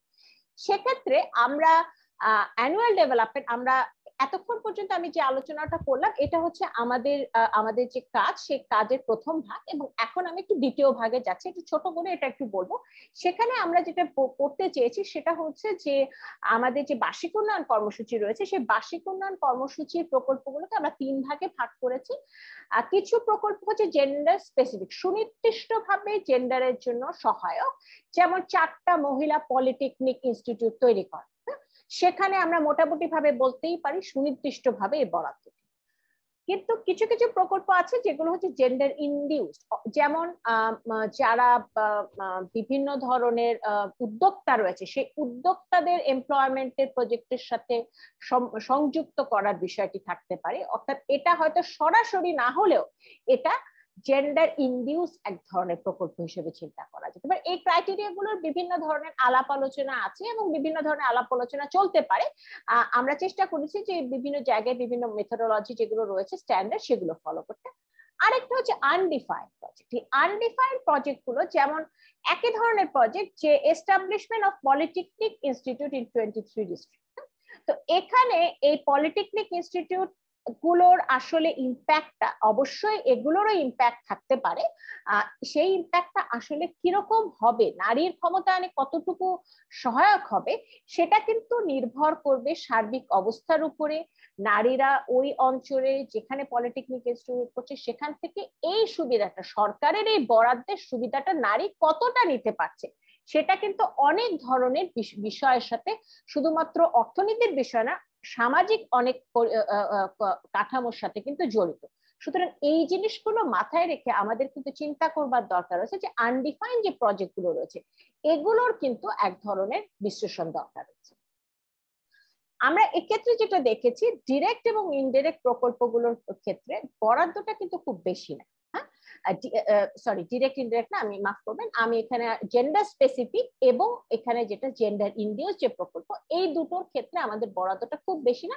তবে একটা আশাব্যঞ্জক বিষয় হচ্ছে যে জেন্ডার স্পেসিফিক সুনির্দিষ্টভাবে জেন্ডার স্পেসিফিক যে প্রকল্পগুলো রয়েছে নারীর ক্ষমতায়নের জন্য, সেগুলোর ক্ষেত্রে আমরা ইতিবাচক এক ধরনের ট্রেন্ড লক্ষ্য করছি। এবং আমরা যদি মন্ত্রণালয় ভিত্তিক দেখি, বেশ কিছু মন্ত্রণালয় কিন্তু রয়েছে, যেমন একটা তো অবশ্যই মওকা, ministry of women and children affairs, এটার সাথে সাথে মিনিস্ট্রি অফ ইয়ুথ, এটার সাথে সাথে টেকনিক্যাল অ্যান্ড মাদ্রাসা এডুকেশন। এগুলোতে কিন্তু আমরা দেখতে পাচ্ছি যে যে অ্যালোকেশন, সেই অ্যালোকেশনের একটা গুরুত্বপূর্ণ কিন্তু একটা অংশ, সেটা কিন্তু জেন্ডার স্পেসিফিক, অর্থাৎ সুনির্দিষ্টভাবে জেন্ডারের সাথে সংশ্লিষ্ট সেই ধরনের প্রকল্প হিসেবে আমরা ক্যাটাগরাইজ করতে পারি। সুতরাং এটা একটা ইতিবাচক দিক। তবে এর পাশাপাশি কিন্তু এই জিনিসটাও মাথায় রাখতে হবে, সেটা হচ্ছে যে এই যে আমরা আলোচনাটার কথা বললাম, এগুলোতে আমরা কিন্তু যেটা দেখতে পাচ্ছি, এখানে কিন্তু আমরা মন্ত্রণালয়গুলোকে যদি সার্বিকভাবে আমরা লক্ষ্য করি, তখন কিন্তু একটা প্রশ্ন আসে যে অনেক গুরুত্বপূর্ণ মন্ত্রণালয় কিন্তু রয়েছে যেগুলোতে বড় ধরনের বাজেট অ্যালোকেশন হয়, সেই ধরনের মন্ত্রণালয়গুলোতে ডিরেক্টলি জেন্ডার স্পেসিফিক, অর্থাৎ সুনির্দিষ্টভাবে জেন্ডার সংবেদনশীল প্রকল্প, সেগুলোর জন্য বরাদ্দটা কিন্তু খুব বেশি আমরা দেখিনি। সুতরাং এটা কিন্তু একটা বড় চ্যালেঞ্জের জায়গা। এবং সার্বিকভাবে যে মন্ত্রণালয়গুলোতে আমরা বরাদ্দ বেশি দেখেছি সুনির্দিষ্টভাবে জেন্ডার সংবেদনশীল প্রকল্পের জন্য, সেই মন্ত্রণালয়গুলো অনেক ক্ষেত্রেই দেখা গেছে যে সেগুলো সার্বিক বরাদ্দই কিন্তু খুব বড় নয়। সুতরাং এখানে কিন্তু তাহলে দেখার একটু বিষয় আছে যে আমরা উন্নয়ন প্রকল্পগুলোর মাধ্যমে একেবারে সরাসরি এবং স্পেসিফিক সুনির্দিষ্ট যে প্রকল্পগুলো রয়েছে সেগুলোর থেকে আমরা কতটা সুবিধা আসলে নিতে পারছি, সেখানে কিন্তু কিছু গ্যাপ রয়েছে, এবং সেই গ্যাপগুলোকে কিন্তু ফুলফিল করবার জন্য প্রকল্পগুলোতে বেশ কিছু পরিমার্জনা এবং সেখানে বেশ কিছু আলোচনার সুযোগ রয়েছে, যেটা নিয়ে আমরা কথা বলবো। এখন আমরা খুব দ্রুত একটু যেটা যাই, সেটা হচ্ছে যে বিভিন্ন বিশ্বে কিভাবে বিশ্বের বিভিন্ন জায়গায় জেন্ডার ইন্টারন্যাশনাল বেস্ট প্র্যাকটিস কিভাবে হচ্ছে, এবং সেখানে আমি সময় খুব বেশি নেই, সুতরাং আমি একটু রেকমেন্ডেশনের সময় রাখতে চাচ্ছি। এখানে আমরা দেখেছি যে অস্ট্রেলিয়া, ইউ, G7 কান্ট্রি, এই ধরনের উন্নত দেশগুলোতে যেমন পাবলিক ফিনান্সিয়াল ম্যানেজমেন্টের ক্ষেত্রে একটা জেন্ডার স্পেসিফিক অ্যানালাইসিস হয়, অর্থাৎ বিভিন্ন ধরনের প্রকল্পগুলোর ক্ষেত্রে অ্যানালাইসিস, বিভিন্ন ধরনের এরিয়া রয়েছে, সেই এরিয়ার মাধ্যমে জেন্ডার অ্যানালাইসিস হয়ে থাকে। আনপেড কেয়ার ওয়ার্ককে ইনক্লুড করবার ব্যাপার রয়েছে, এবং জেন্ডার মেইনস্ট্রিমিং করবার জন্য বিভিন্ন ধরনের উদ্যোগ রয়েছে। সুতরাং এগুলো হচ্ছে ইন্টারন্যাশনাল বেস্ট প্র্যাকটিস, যেগুলো আমার মনে হয় আমরা কিন্তু নিতে পারি, যেগুলোর বেশিরভাগই হয়তো আমরা নেই, সেই বিষয়গুলো দেখবার দরকার রয়েছে। ভারতের ক্ষেত্রে যদি দেখি, এখানে আমাদের আপনাদের কাছে স্লাইডটা পরে দেওয়া হবে, এটা আমি খুব বড় করে যেতে চাই। এখানেও কিন্তু বেশ কিছু গুরুত্বপূর্ণ পদক্ষেপ রয়েছে, যেগুলো কিন্তু আমরাও আমাদের কাজের মধ্যে নিতে পারি, এবং নেওয়ার মাধ্যমে আমরা কিন্তু আমাদের জেন্ডার বাজেট এক্সারসাইজকে সমৃদ্ধ করতে পারি। অর্থাৎ জেন্ডার বাজেট এক্সারসাইজের মধ্যে কিন্তু আরো ইমপ্রুভ করবার যথেষ্ট সুযোগ রয়েছে, এবং সেই সুযোগগুলো আমাদের কিন্তু নিতে হবে। এখন OECD কান্ট্রিগুলোর ক্ষেত্রে আমরা যদি বলি, তাহলে OECD কান্ট্রিগুলোর ক্ষেত্রে কিন্তু তারা পারফরমেন্স অ্যানালাইসিস করে থাকে, তারা রিসোর্স অ্যালোকেশনের ক্ষেত্রে বিভিন্ন অ্যানালাইসিস তাদের বাধ্যতামূলক, তারা এক্স অ্যান্টি এবং এক্স পোস্ট ইম্প্যাক্ট অ্যাসেসমেন্ট করে। এই ধরনের যে আলোচনাগুলো রয়েছে, এই জিনিসগুলোকে আমাদের মাথায় রাখতে হবে, এবং এই জিনিসগুলোকে আমাদের কাজে রাখতে হবে। সার্বিকভাবে যদি আমি বলি, আমাদের জেন্ডার বাজেটের মাধ্যমে নারীর ক্ষমতায়নে আমাদের কি চ্যালেঞ্জেস গুলো কি, সেগুলোর মধ্যে একটা আমি বলবো যে জেন্ডার সংবেদনশীল এবং জেন্ডার বিভাজিত তথ্য উপাত্তের অভাব রয়েছে। দ্বিতীয়ত যেটা একটা বিষয়, সেটা হচ্ছে যে কিছু কিছু গুরুত্বপূর্ণ জেন্ডার সংবেদনশীল প্রকল্প অনেক সময় বাদ পড়ে যায়, সেটা যেন না হয়। তৃতীয়ত যেটা রয়েছে, সেটা হচ্ছে কিছু কিছু মন্ত্রণালয়, যে মন্ত্রণালয় যে গুরুত্বপূর্ণ মন্ত্রণালয় এবং অনেক বড় মন্ত্রণালয় বাজেটের সাপেক্ষে, সেই মন্ত্রণালয়গুলোতে আমরা জেন্ডার স্পেসিফিক যে প্রজেক্টগুলো রয়েছে সেগুলোতে খুব বড় ধরনের স্পেন্ডিং দেখি না, সেই জিনিসটাও একটা দেখবার বিষয় রয়েছে। এবং কিছু কিছু ইন্টারন্যাশনাল বেস্ট প্র্যাকটিস এবং মনিটরিং এন্ড ইভালুয়েশনের প্র্যাকটিস গুলো, সেগুলো কিন্তু সেইভাবে আমরা ফলো করা শুরু হয়নি। সুতরাং সেই আলোকে আমরা এখন বলতে পারি যে আমরা আসলে আমাদের রেকমেন্ডেশন বা সুপারিশগুলো অবশ্যই আরো অনেক সুপারিশ রয়েছে। কিছু কিছু সুপারিশের মধ্যে সবচেয়ে গুরুত্বপূর্ণ আমি বোধহয় বলবো যে আমাদের পরিবীক্ষণ এবং মূল্যায়নের উপর জোর দিতে হবে, এবং পরিবীক্ষণ এবং মূল্যায়নের জন্য একটা সময়ের পর পর রেগুলার বেসিসে এক ধরনের কি ধরনের ইমপ্লিমেন্টেশন হলো, বাস্তবায়ন প্রকল্পগুলো হলো, সেটাকে পরিবীক্ষণ করা দরকার রয়েছে। সেটা একটা গুরুত্বপূর্ণ বিষয়। আর আমাদের বুঝতে হবে শুধুমাত্র আর্থিক পরিবীক্ষণ করলেই হবে, অর্থাৎ টাকা খরচ হলো কিনা সেটা সব কথা না।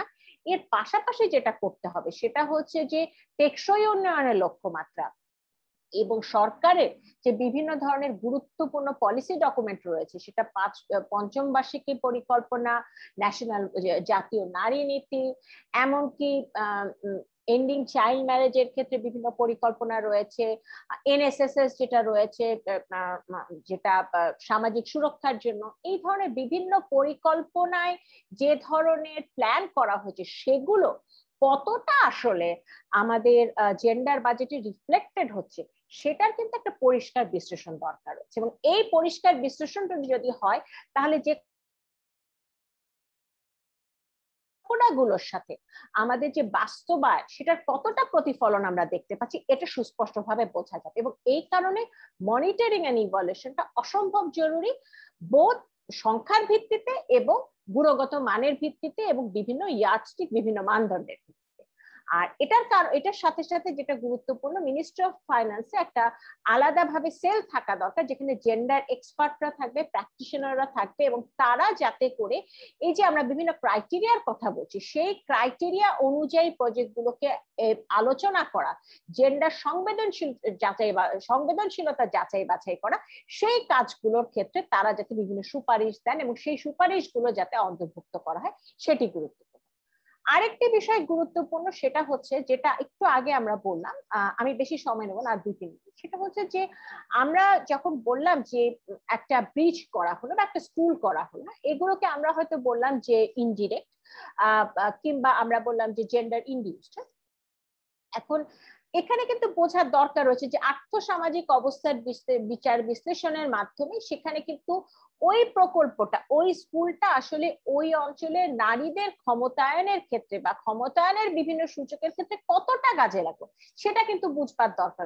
সেটার জন্য অসম্ভব জরুরি হচ্ছে যে ইম্প্যাক্ট ইভালুয়েশন করা, একটা যাচাই বাছাইয়ের জন্য বিভিন্ন ধরনের যে পদ্ধতি রয়েছে সেই পদ্ধতিটা করে দেখা যে এই প্রকল্পে যে বরাদ্দটা হয়েছে সেই বরাদ্দটা আসলে কতটা নারীর সাথে জেন্ডার সংবেদনশীল কতটা হয়েছে সেটা বোঝা দরকার। এবং সেটার সাথে সাথে যেটা দরকার রয়েছে সেখানে হচ্ছে একটু জেন্ডার সেন্সিটিভিটি অ্যানালাইসিস। এটা একটা খুব শক্তভাবে আমরা বলতে চাই যে সমস্ত ধরনের যে উন্নয়ন পরিকল্পনাগুলো রয়েছে সেগুলো জেন্ডার সেন্সিটিভিটি অ্যানালাইসিসটা বাধ্যতামূলক হওয়া উচিত। অর্থাৎ উন্নয়ন প্রকল্পগুলো কতটা জেন্ডার সংবেদনশীল সেটার একটা প্রকল্পটা শুরু হওয়ার আগে সেটার একটা যাচাই বাছাই হওয়া উচিত যে কি ধরনের ইম্প্যাক্ট হতে পারে। যদি দেখা যায় সেটা জেন্ডার সংবেদনশীলতার ক্ষেত্রে খুব বড় ধরনের ইম্প্যাক্ট হচ্ছে না, সেখানে নেসেসারি পদক্ষেপ নেওয়া যেতে পারে যে কিভাবে বিভিন্ন প্রকল্পের মধ্যে কি ধরনের কম্পোনেন্ট আছে বা কি ধরনের জেন্ডার সেন্সিটিভিটির বিষয়গুলো আনলে সেগুলোকে আরো বেশি জেন্ডার সেন্সিটিভ করা যায়। এর মাধ্যমে আমরা যে প্রকল্পগুলোকে বলতে চাচ্ছি আনডিফাইন্ড, সেই প্রকল্পগুলোকে আমরা জেন্ডার সেন্সিটিভ করতে পারি। আরেকটি বিষয় হচ্ছে সেটা হচ্ছে যে জেন্ডার স্পেসিফিক যে প্রকল্পগুলো রয়েছে সেই প্রকল্পগুলোর মধ্যে সরাসরি জেন্ডার স্পেসিফিক যেগুলো সেগুলোর অ্যালোকেশন বাড়াতে হবে এবং সেগুলোর ক্ষেত্রে আমাদের এমফাসিস গুলো সরাসরি ভাবে child marriage, gender based violence, এই ধরনের বিষয় যেগুলো রয়েছে সেইগুলোর আলোকে চিন্তা ভাবনা করে প্রকল্পগুলো আছে কিনা, সেগুলোর সেই সমস্যাগুলো, সেই চ্যালেঞ্জগুলো রিফ্লেক্টেড হচ্ছে কিনা সেটা দেখবার দরকার। আর আরেকটা বিষয়, কিছু ইনস্টিটিউশনাল বিষয় রয়েছে, সেটা হচ্ছে যে আমরা জানি যে জেন্ডার সংবেদনশীল বিষয়গুলোতে সব মন্ত্রণালয়গুলি মোটা দাগে জড়িত। সেক্ষেত্রে আন্তঃমন্ত্রণালয়ের যে একটা কোঅর্ডিনেশনের বিষয়টা সেটা গুরুত্বের সাথে আলোচনায় আনতে হবে এবং সেক্ষেত্রে মওকা যেটা রয়েছে মহিলা এবং শিশু বিষয়ক মন্ত্রণালয়, তার ক্যাপাসিটি বাড়ানো যেমন দরকার, তারা একটা লিড মিনিস্ট্রি হিসেবে কাজ করতে পারে এবং সেক্ষেত্রে তার সেই মওকার ক্যাপাসিটি বাড়ানো এবং মওকা কিভাবে একটা লিড রোল প্লে করতে পারে সেটা একটা দেখবার বিষয় রয়েছে। জেন্ডার বিভাজিত উপাত্তের দরকার রয়েছে। আর আরেকটা খুব গুরুত্বপূর্ণ বিষয় সেটা হচ্ছে যে ইন্টারন্যাশনাল বিভিন্ন বেস্ট প্র্যাকটিস আমরা দেখেছি, সবগুলো হয়তো একবারেই আমরা শুরু করে দিতে পারবো না, কিন্তু বেশ কিছু বিষয় রয়েছে যেমন gender audit, x anti and expose gender impact analysis, যেটার কথা একটু আগে আমরা কিছুটা বললাম। হ্যাঁ, সেই ধরনের বিষয়গুলো আমরা আস্তে আস্তে হলেও ধীরে ধীরে হলেও আমরা আমাদের বাজেটারি প্র্যাকটিসের মধ্যে আনাটা অত্যন্ত জরুরি, কারণ আমরা আসলে ইন্টারন্যাশনাল স্ট্যান্ডার্ডে যে জেন্ডার বাজেট অ্যানালাইসিসটা হয় বা জেন্ডার অ্যানালাইসিসটা হয়, জেন্ডার সেন্সিটিভিটি অ্যানালাইসিসটা হয়, সেটা আমরা করতে চাই। আর ফাইনালি একটা বিষয় আমাদের মাথায় রাখতে হবে যে আমাদের বাজেটারি বরাদ্দ কিন্তু আমাদের মিডিয়াম টার্ম বাজেটারি ফ্রেমওয়ার্ক যেটা রয়েছে সেই মিডিয়াম টার্ম বাজেটারি ফ্রেমওয়ার্কের সাথে লিঙ্ক।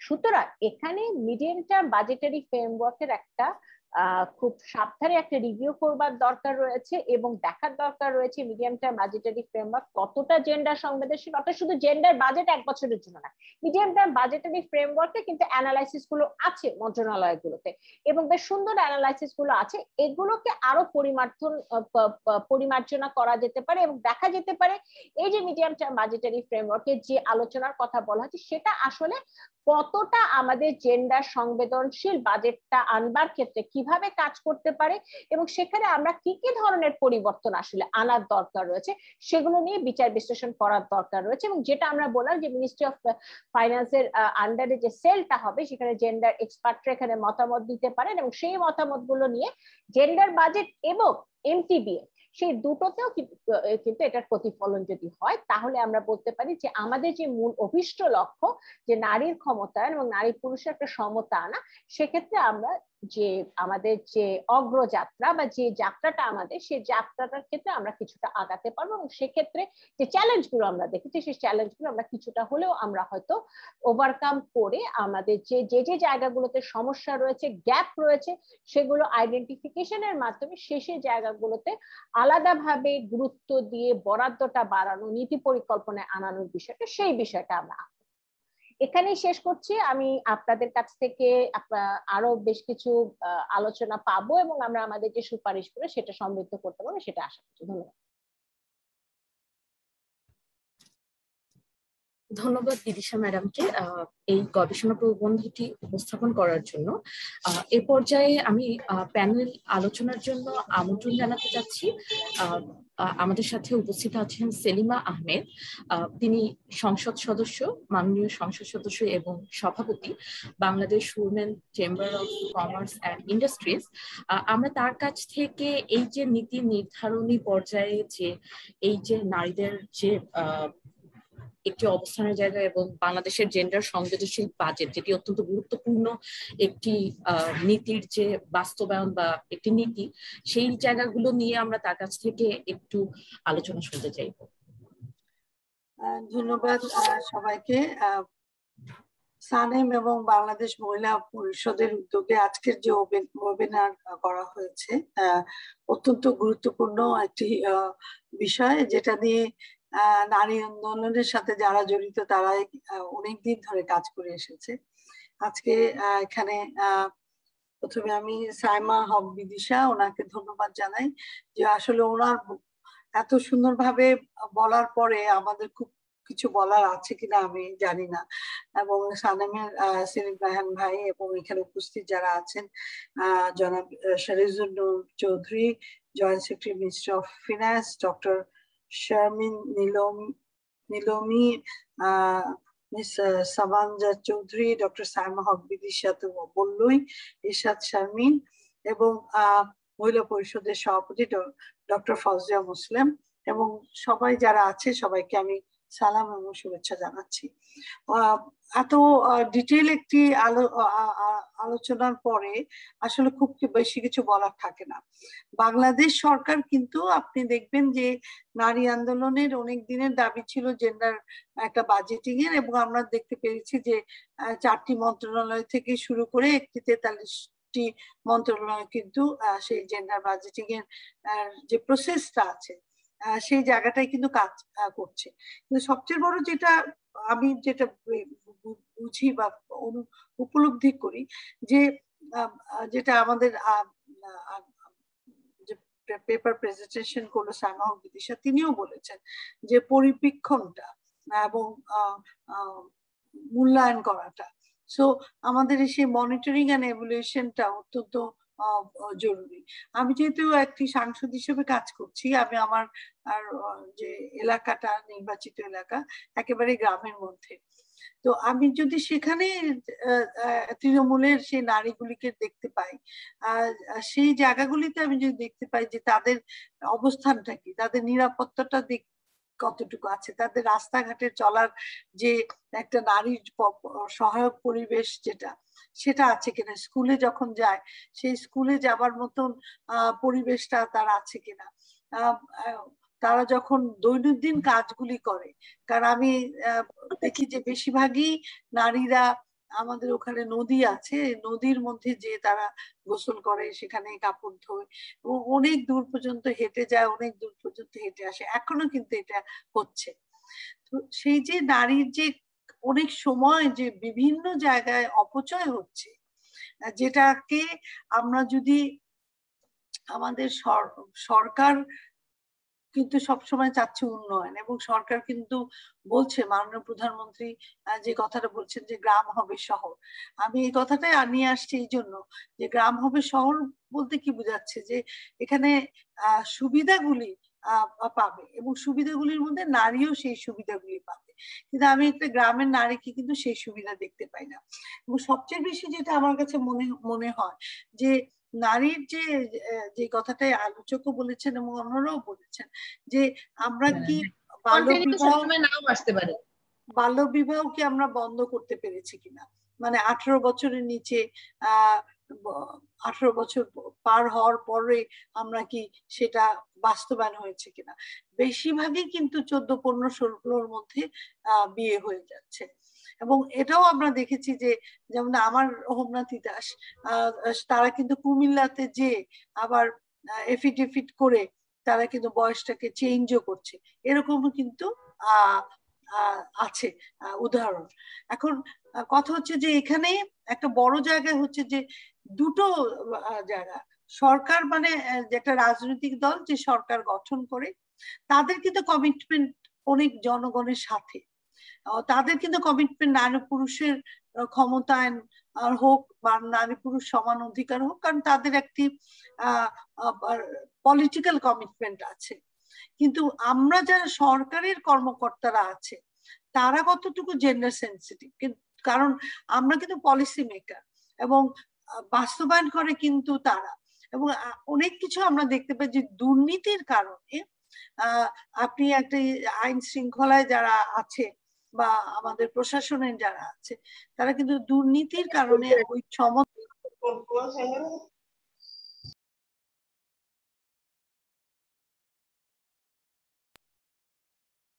তো সেই জায়গায় আমরা বৈষম্যটা কিন্তু আমরা দেখতে পাই। সেই জন্য আমার কাছে যেটা মনে হয় যে আমাদের মন্ত্রণালয়গুলি কতটুকু ইমপ্লিমেন্ট করলো, মনিটরিং করাটাও যেরকম প্রয়োজন, সেই সাথে সাথে আমরা কতটুকু পাচ্ছি, মানে আমার একটা ইকোনমিক্যাল ডেটা, সোশ্যাল ডেটাটা খুব প্রয়োজন, যে আমার নারীর আসলে সমতার জায়গায় কতটুকু আমরা এগিয়ে গেছি, যে বাজেটিং এ আছে কিন্তু আসলে আমার তৃণমূলের নারীদের সেই সমতার জায়গাটা কতটুকু হচ্ছে।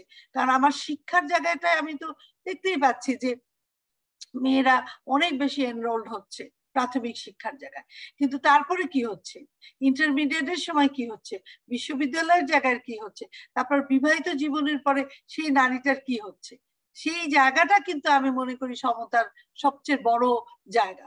আমার বাড়িতে একটি মেয়ে, আমার গ্রামের বাড়িতে একটি মেয়ে আমার দেখাশোনা করে, তো সেদিন সে বলছিল ওর বোনের বিয়ে, তাই বললো তোর বোনের বিয়ে, তোর বিয়ের সময় তো অনেক টাকা পয়সা দিয়েছিলে আমি জানি, তোর বিয়েতে তোর বোনের বিয়েতে কি টাকা দিতে হলো, বলে না ওর গায়ের রংটা সাদা, ওর দিতে হয় নাই, আমার তো রং কালো, এই জন্য আমার অনেক টাকা দিতে হচ্ছে।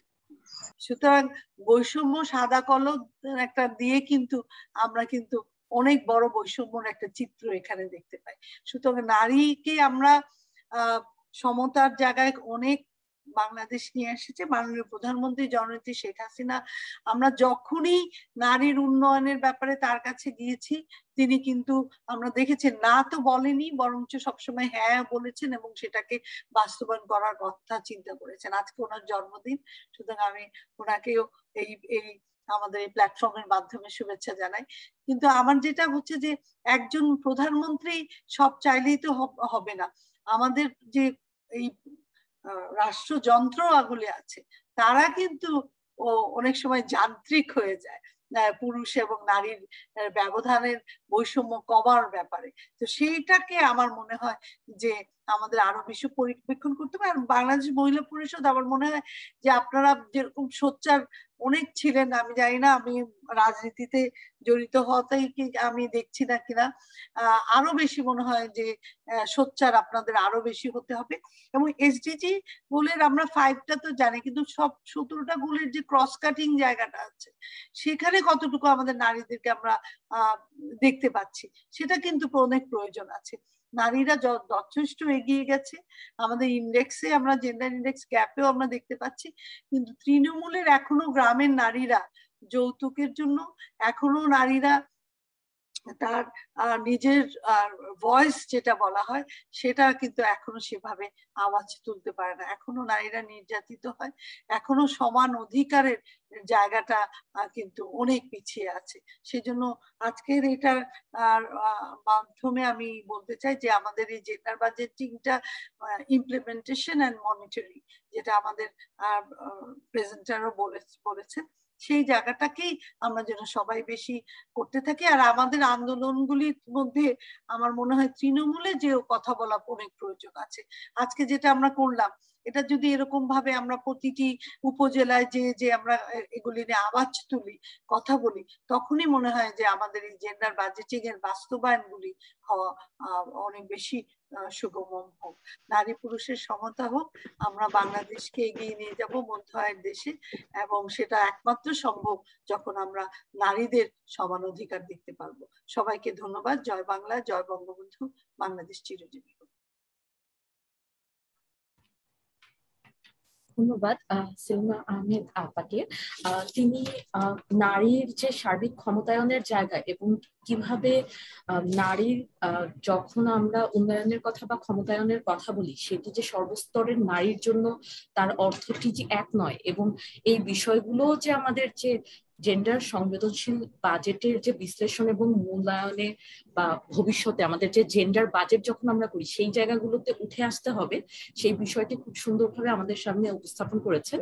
এবং এ পর্যায়ে আমি একটু আমন্ত্রণ জানাবো, আমাদের সাথে রয়েছেন Samanja Chowdhury, operations lead BRAC youth platform, একজন আমাদের যে তারুণ্যের যে জায়গাটি এবং সেই জায়গাটিতে আমাদের যে যারা কাজ করছেন নারীদেরকে নিয়ে এবং এর পাশাপাশি তরুণদেরকে নিয়ে, তাদের যে কণ্ঠস্বর বা তাদের যে অবস্থানের জায়গাটুকু, সেটির সাথে আমরা জেন্ডার বাজেটের সামগ্রিক যে কিভাবে বিষয় দুটি আমরা হয়তো একই জায়গায় নিয়ে আসতে পারি বা কিভাবে উপকৃত হতে পারে এই আলোচনা, সেখানে তার অবস্থানটি একটু জানতে চাইবো। সামজা রাফা। থ্যাংক ইউ আমাকে আজকের আলোচনার অংশ হিসেবে আমাকে ডাকার জন্য এবং একজন ডিসকাসেন্ট হিসেবে ডাকার জন্য। তো আমি ধন্যবাদ জানাচ্ছি এবং আমি যদি শুরু করার সময় পাই, সো আমি বলবো যে পজিটিভ দিক দিয়ে যদি শুরু করি, rate of women's education in Bangladesh, so পার্সেন্টেজটা কিন্তু 2014 থেকে বেড়ে 2017-তে আমরা দেখতে পাচ্ছি 70% হয়ে গেছে। সো এইখানে মাঝখানে একটা গ্লোবাল প্যান্ডেমিক হ্যাপেন্ড। তো গ্লোবাল প্যান্ডেমিকের পরেও আমরা দেখছি আমরা কাজের সূত্রে আমাদেরকে বিভিন্ন জায়গায় যেতে হয়, দূর দূরান্ত রাঙামাটি এবং বান্দরবানও যেতে হয়। সেখানে দেখা গেছে যে শুধু নারী নাই না বা শিশুই না, শুধু মেয়ে শিশুই না, ছেলে শিশুরও ড্রপ আউটটা হচ্ছে এবং স্কুলে সিট খালি দেখা যাচ্ছে। সো এখানে আমি জেন্ডার সেন্সিটিভিটি যদি আনতে চাই, আমি ছেলে মেয়ে নির্বিশেষে যদি বলি, সো ড্রপ আউট, শিক্ষার ক্ষেত্রে ড্রপ আউট রেটটা বেড়ে গেছে, চাইল্ড ম্যারেজ বেড়ে গেছে, বা কাজের ওনাদেরকে অন্য জায়গায় কাজে যুক্ত করে ফেলা হচ্ছে। সেই জায়গাটা যদি একটু খেয়াল করি কিভাবে জেন্ডার রেসপন্সিভ বাজেট করতে পারলে এই জায়গাতেও আমরা আসতে পারি। ফিমেল এমপ্লয়মেন্ট এবং এন্টারপ্রেনারশিপে বাজেটটা 2013-তে বেড়ে 2003-এ ছিল হচ্ছে 2.8%, 13-তে হয়ে গেছে 7.4%। 1%, দ্যাটস গ্রেট। তো ইনক্রিজটা আমরা দেখতে পাচ্ছি, কিন্তু এখানেই আমি ফোকাস করব যে এমপ্লয়মেন্ট এবং এম্পাওয়ারমেন্ট সেম না। সো একজন নারী যদি তার এমপ্লয়মেন্ট অপরচুনিটির কারণে তার কর্মসংস্থান হয়, তার এম্পাওয়ারমেন্টটাও সেম হচ্ছে না। বিকজ আমি একটা উদাহরণ দিই, আমাদের অনেক নারী কর্মী কাজ করছে গার্মেন্টসে। সো সেই গার্মেন্টসে মাস শেষে যে বেতনটা পায়, তার হাজবেন্ডকে যদি তার দিয়ে দিতে হয়, ফাইন্যান্সিয়াল ডিসিশন মেকিং এবিলিটিটা যদি তার না থাকে, তাহলে আমরা আসলে বলতে পারি না এখানে নারীর ইকোনমিক এম্পাওয়ারমেন্টটা আছে। সেই জায়গায় আমাদের ফোকাস করতে হবে যে বাজেটটা কিভাবে করলে তার ক্যাপাসিটি বা তার সেই এক্সেসটাও দেওয়া যায়। আমরা পরবর্তী যদি আমি বলি, উন্মুক্ত বাজেটের ক্ষেত্রে পুরুষ ডমিনেশনটা একটু বেশি দেখা যায়। সো সেখানে কনটেক্সচুয়ালাইজেশনের জায়গা দেওয়া এবং নারীদেরকে এক্সেস দেওয়াটা ইজ ভেরি ইম্পর্টেন্ট। শুধু নারী, শুধু আরবান নারী না, rural, semi urban, development from sectors of মানে women or gender minorities of from all walks of life. আমরা যারা কথা বলছেন একটু মিউট করলে মনে হয় ভালো হবে। আচ্ছা, সো এখানে শুধু জেন্ডার সেন্সিটিভ বাজেট যদি আমি বলি, এখানে ওমেন আমি ফোকাস করব অবশ্যই, gender, all gender minorities including young women, transgender community from all sexual identities. এই জায়গাটাও আমাদের দেখতে হবে যে তাদের জন্য বাজেটটা কিভাবে আমরা রেসপন্সিভ করছি কিনা। সো অনেক সময় আমরা ভিজিবল ডেভেলপমেন্টের দিকে ধরে নিই, যদি ইনফ্রাস্ট্রাকচারের দিকে বাজেট করার সময় বেশি নজর দিই, পুল, কালভার্ট বা এই জায়গাটায়। So is it accessible for all walks of life including all gender minorities, সেটাও আমাদের খেয়াল রাখতে হবে। এখন অনেক সময় develop can be negative also if it's inaccessible and inequitable. So আমি ডেভেলপমেন্টটা করছি, কিন্তু আমি অ্যাক্সেসিবলটাও করতে হবে এবং ইকুইটিটা মেনটেন করতে হবে। এখানে আমি যদি একটা উদাহরণ দিই, ল্যাপটপ দেওয়া হবে। সো ল্যাপটপটা আমি স্কুলে দিলাম বা বিভিন্ন জায়গায় যেখানে ইকুইটি মেনটেন করার জন্য নারীদের জন্য বা বিভিন্ন জেন্ডার মাইনরিটিস জন্য আমি অ্যাক্সেসিবল করে দিলাম। Can they use the laptop? আমি টেকনোলজি দিচ্ছি, আমি সব সুবিধা দিচ্ছি, ওদেরকে সেই ক্যাপাসিটি বিল্ডিংটাও হেল্প করতে হবে এই জেনারেশনে বা এই ওয়ার্কস অফ লাইফটার ক্ষেত্রে, যে আমি অ্যাক্সেস দিচ্ছি এবং আমি ক্যাপাসিটি বিল্ড আপ করে দিচ্ছি।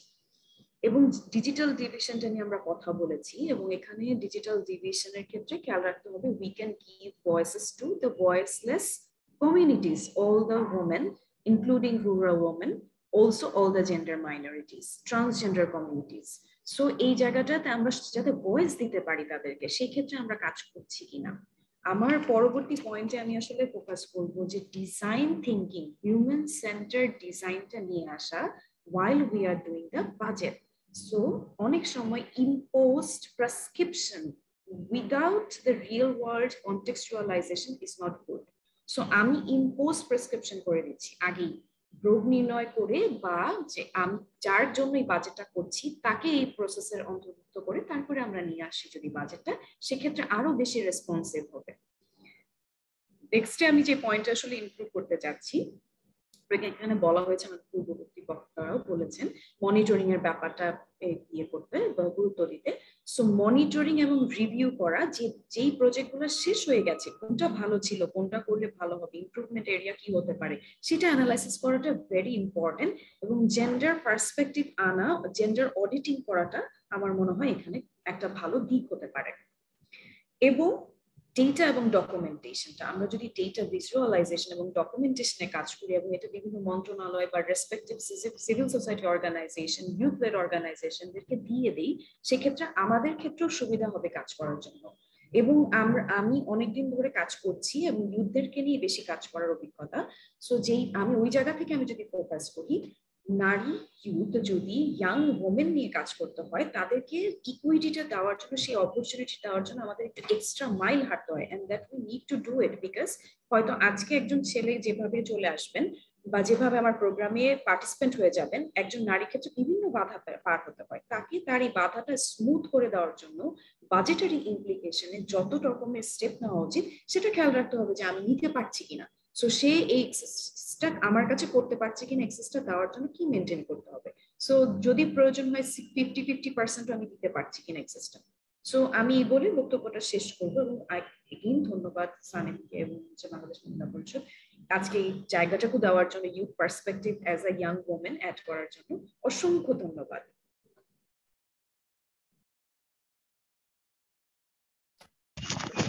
ধন্যবাদ সামাজার চৌধুরীকে।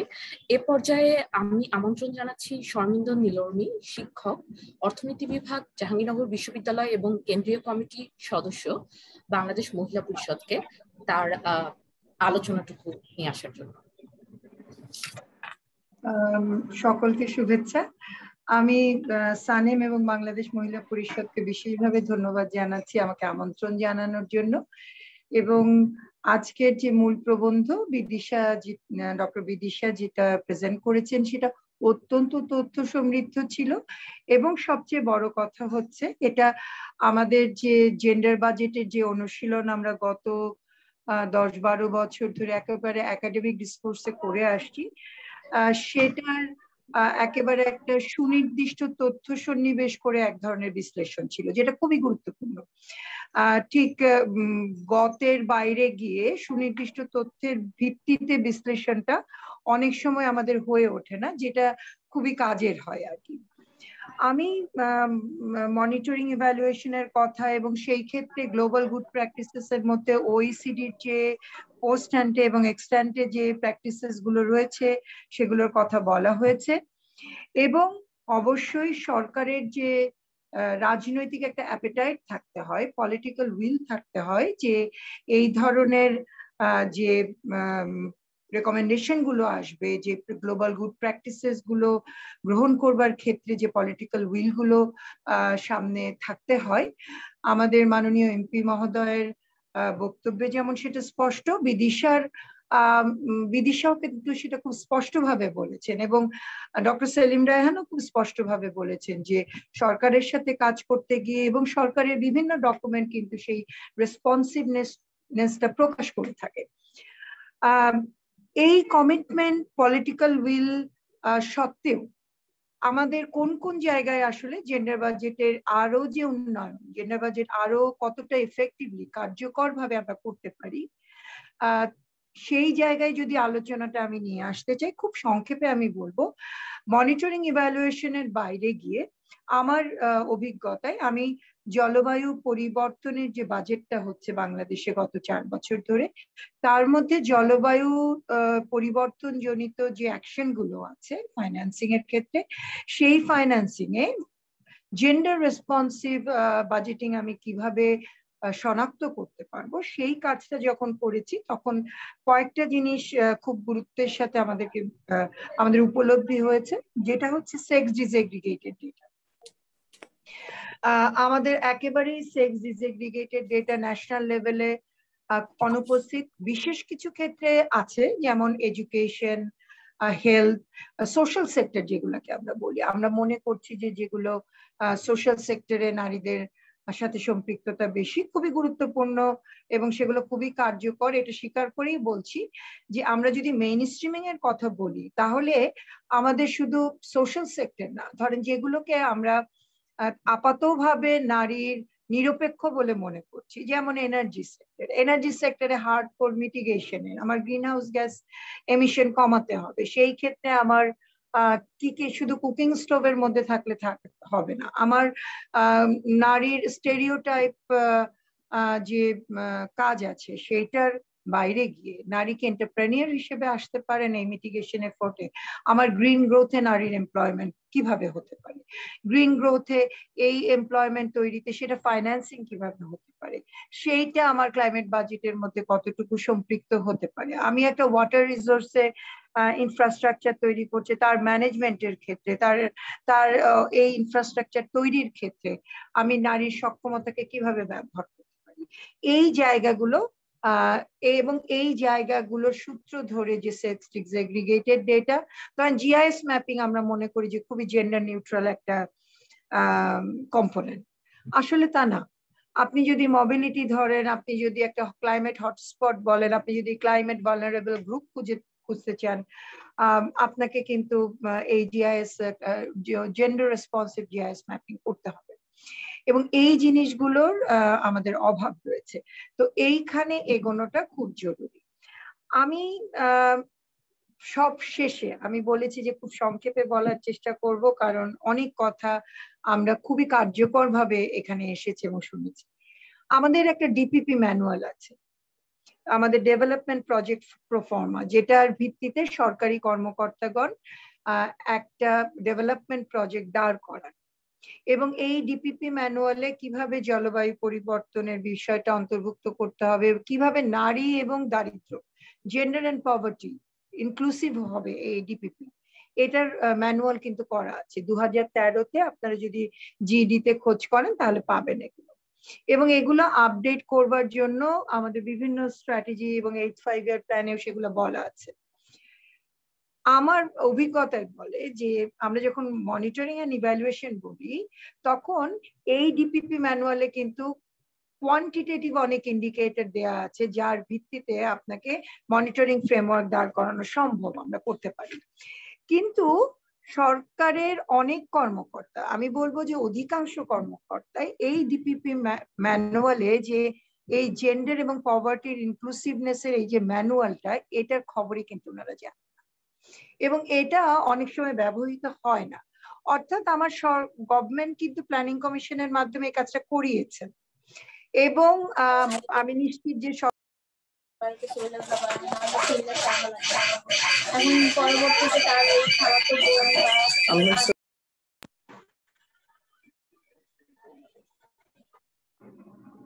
অনেক সময়ই এই প্র্যাকটিসটা হয়ে ওঠে না। আমার মনে হয় যে এই প্র্যাকটিস গুলো সামনে আনার জন্য আমাদের যে ক্যাপাসিটি বিল্ডিং, এবং ক্যাপাসিটি যাতে হারিয়ে না যায়, এটা যাতে ইরোডেড না হয়ে যায়, খুব গতানুগতিক ভাবে ক্যাপাসিটি বিল্ডিং না, সেই সমস্ত জায়গায় সেই সমস্ত গভর্নমেন্ট অফিসিয়ালদের মধ্যে ক্যাপাসিটি বিল্ডিং যারা দীর্ঘদিন ধরে এই জায়গায় কাজ করে নিজেদের নিষ্ঠাকে তৈরি করবেন, এবং তারা পরবর্তী জেনারেশনকেও এটা আরো উন্নত জ্ঞান সহ সমেত এটাকে দিয়ে যেতে পারবেন। ওই জায়গাটায় আমরা আসলে আরেকটু আমার মনে হয় কাজ করতে হবে। আমি এইটুকু বলে শেষ করতে চাই। সকলকে ধন্যবাদ, শুভেচ্ছা। ধন্যবাদ শর্মিন্দর নীলমণি আপনাকে তার বক্তব্যের জন্য। এই পর্যায়ে আমরা উন্মুক্ত আলোচনায় চলে যাচ্ছি। উন্মুক্ত আলোচনায় অংশগ্রহণ করতে দয়া করে হ্যান্ড রেইজ অপশনটি ব্যবহার করুন, অথবা চ্যাট বক্সে আপনার পরিচয়টি লিখে আমাদেরকে জানান। আমরা একটু অপেক্ষা করছি দেখার জন্য যে এখানে কথা বলতে সংক্ষেপে একটু পরিচয় দিয়ে যদি আপনার মতামত বা আপনার প্রশ্নটি একটু কেউ করছেন কিনা।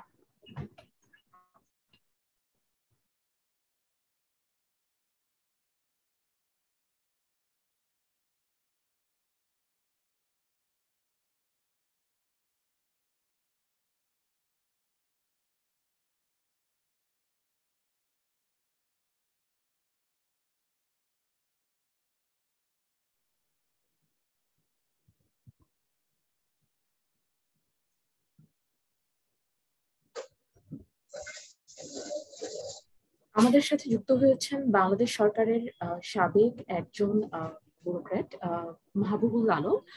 তাকে বিনীতভাবে অনুরোধ করছি কিছু বলার জন্য।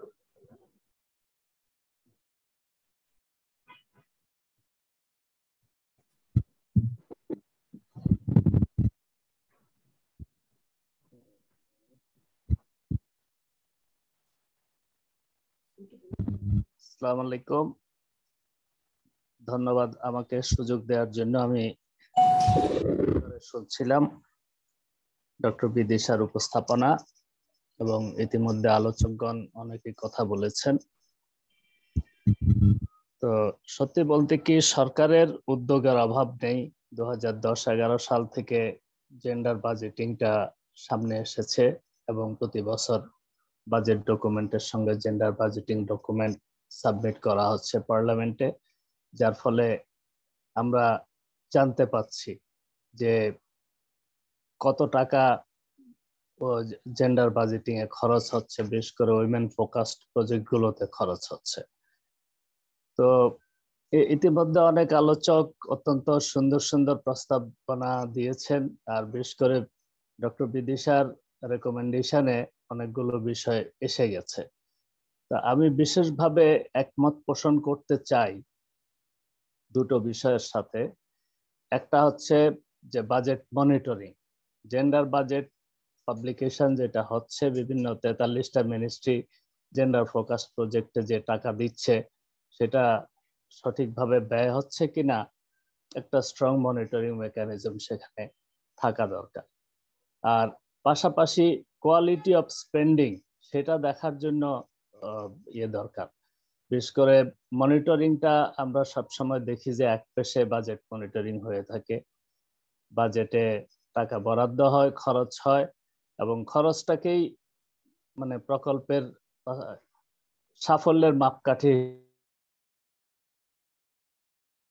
না, খরচটা সঠিকভাবে হচ্ছে কিনা এবং সেটা জেন্ডার ব্যালেন্সিং এ কাজে লাগছে কিনা সেই জিনিসটা দেখতে হবে। তো সেটা দেখার জন্য আমার মনে হয় যে কিছু কোয়ালিটেটিভ রিসার্চের দরকার এবং ইমপ্যাক্ট অ্যানালাইসিস দরকার। এটাও ডক্টর বিদিশা বলেছেন, আমি এটার সাথে পুরোপুরি একমত। তো আমার মনে হয় বিশেষ করে রিসার্চ অর্গানাইজেশন গুলো এই ক্ষেত্রে এগিয়ে আসতে পারেন ইমপ্যাক্ট অ্যানালাইসিসে। পাশাপাশি এই যেসব মন্ত্রণালয়ে জেন্ডার ফোকাসড বাজেট রয়েছে সেখানে রিসার্চের জন্য একটা বরাদ্দ রাখা যেতে পারে।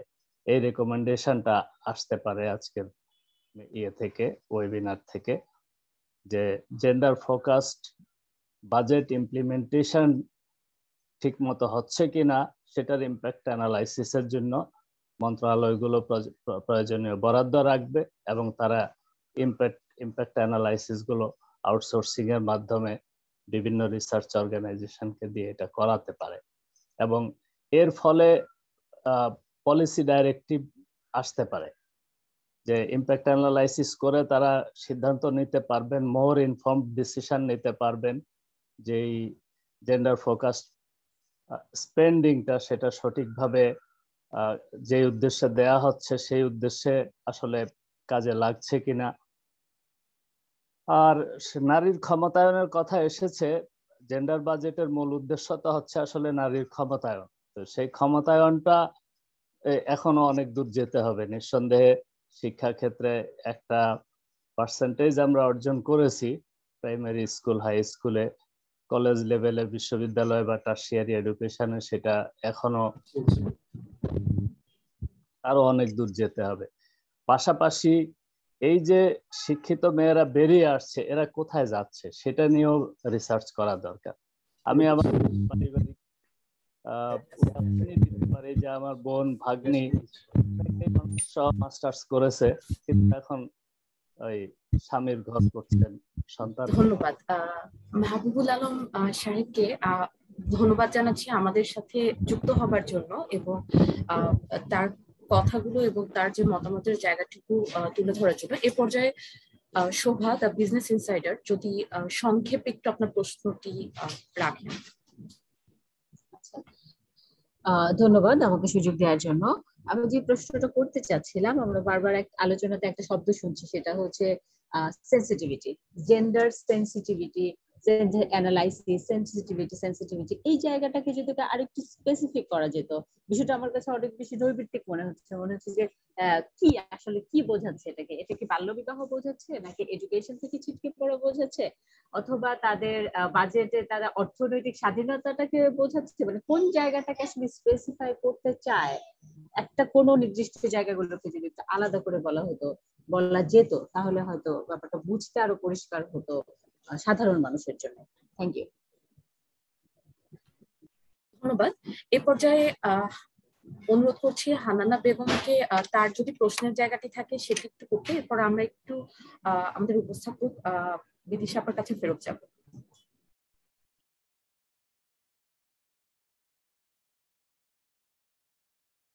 হানানা আপা, আপনি যদি একটু আনমিউট করেন। Thank you.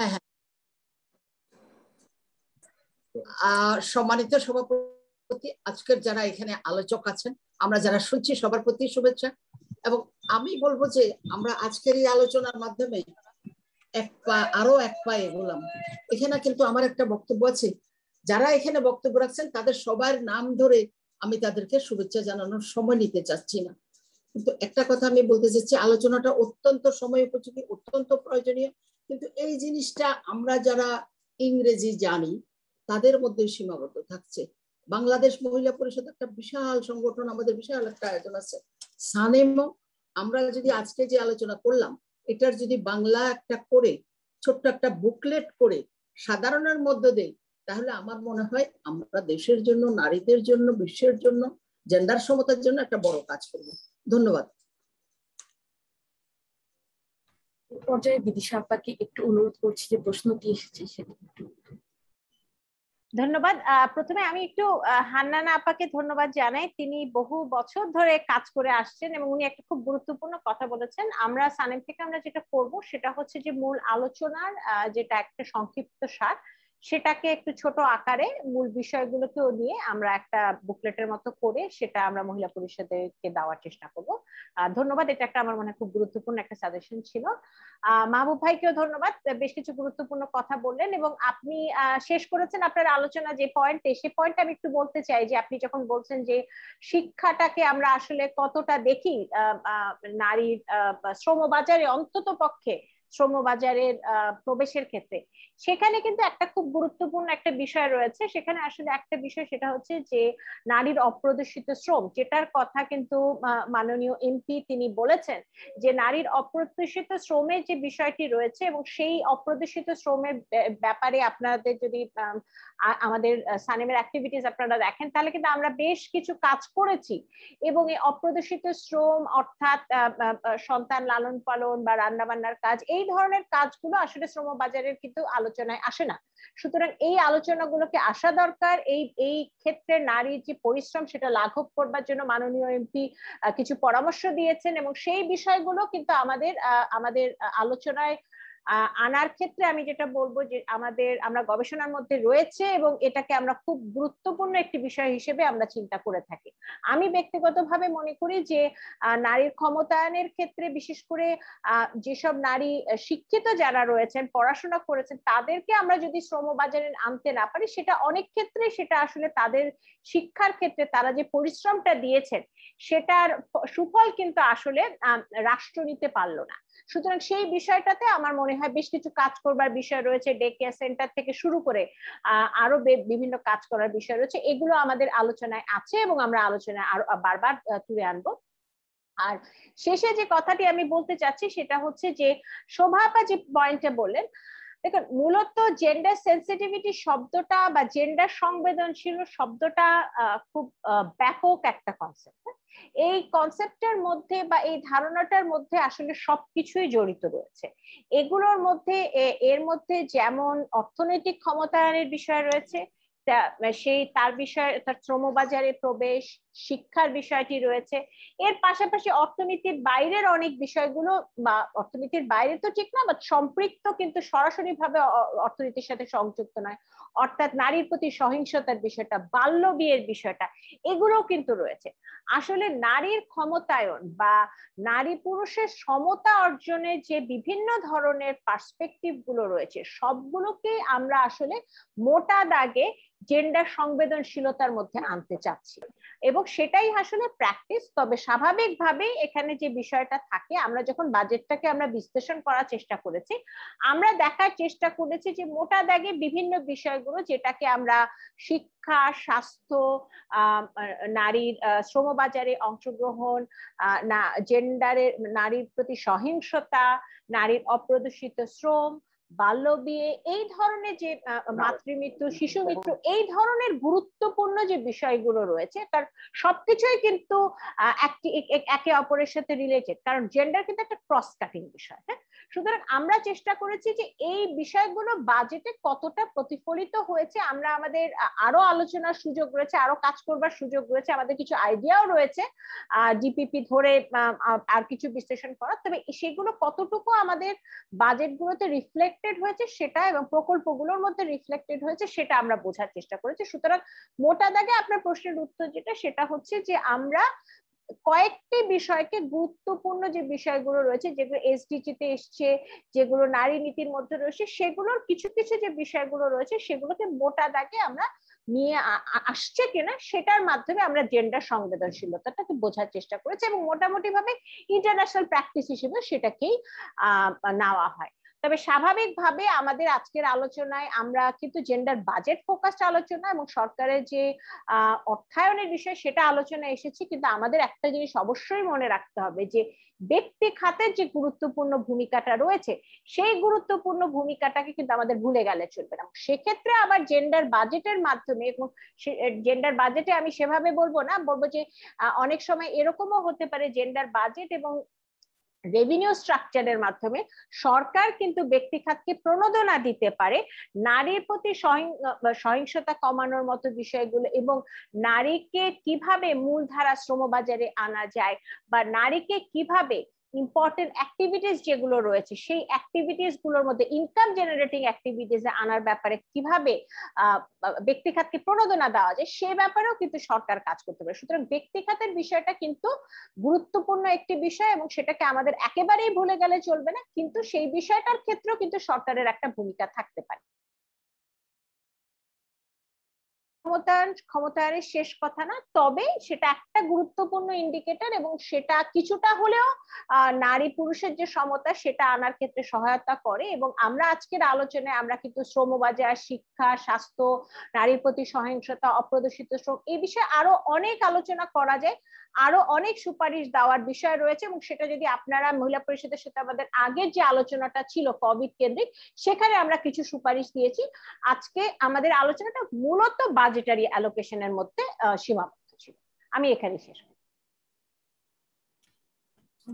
ম্যাডাম, এ পর্যায়ে হ্যান্ড রেজ করেছেন প্রফেসর সামিনা চৌধুরী, আপনি যদি দয়া করে আপনার মতামত বা প্রশ্নটি উল্লেখ করেন।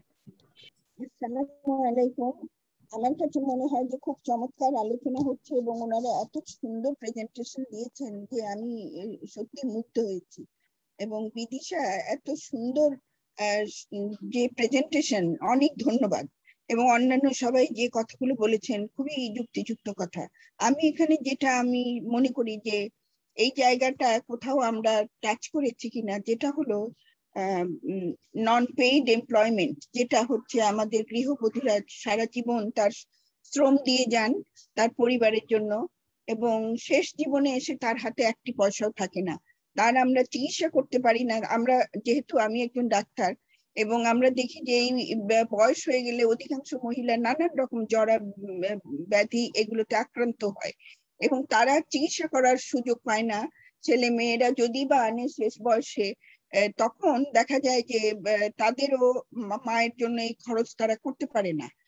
তো সেই সবকিছু মিলিয়ে যে এই জায়গাটায় কোনো কিছু করা যায় কিনা, যে আমাদের যিনি ইনকাম করছেন পরিবারের তার ইনকামের একটা অংশ এই মহিলার জন্য যেন প্রতি মাসে বরাদ্দ হয় এবং যেটা নিয়ে শেষ জীবনে সে যেন, যেরকম মানুষের পেনশন, এদের তো পেনশন নাই, কোনো কিছু নাই, তার শ্রম নেওয়া ছাড়া কেউ কিছু দেয় না, ভালোবাসাটাও দেয় না, কোনো কিছুই দেয় না, কিন্তু তার বিনিময়ে সে কিন্তু একদম নীরবে নিভৃতে কেঁদে চলে যায় এবং শেষ পর্যন্ত তার ঠাঁই হয় বড় কষ্টে শেষ জীবনে। তারপরে এই জায়গাটা আমার মনে হয় আমাদের একটা কাজ করার আছে, তার কারণ আমাদের সবাই প্রায় অধিকাংশ মহিলাই আমরা গৃহবধূ, কিন্তু সবসময় পরমুখাপেক্ষী। সেই জায়গাটা আমার মনে হয় আমাদের নারীদের কিছু করা উচিত, তার কারণ আমি মেয়েদের পুরো জীবনের সাথে জড়িয়ে আছি, সেই জন্য আমি তাদের কষ্টের জায়গাটা আমি বুঝি। তো এই ব্যাপারে যদি আপনাদের কিছু বিজ্ঞ সমালোচক যারা আছেন তারা কিছু করতে পারেন কিনা। ধন্যবাদ জানাচ্ছি সামিয়া চৌধুরী আপাকে। এ পর্যায়ে শুভ্রা চৌধুরীকে অনুরোধ করছি তার মতামতটি উপস্থাপন করার জন্য।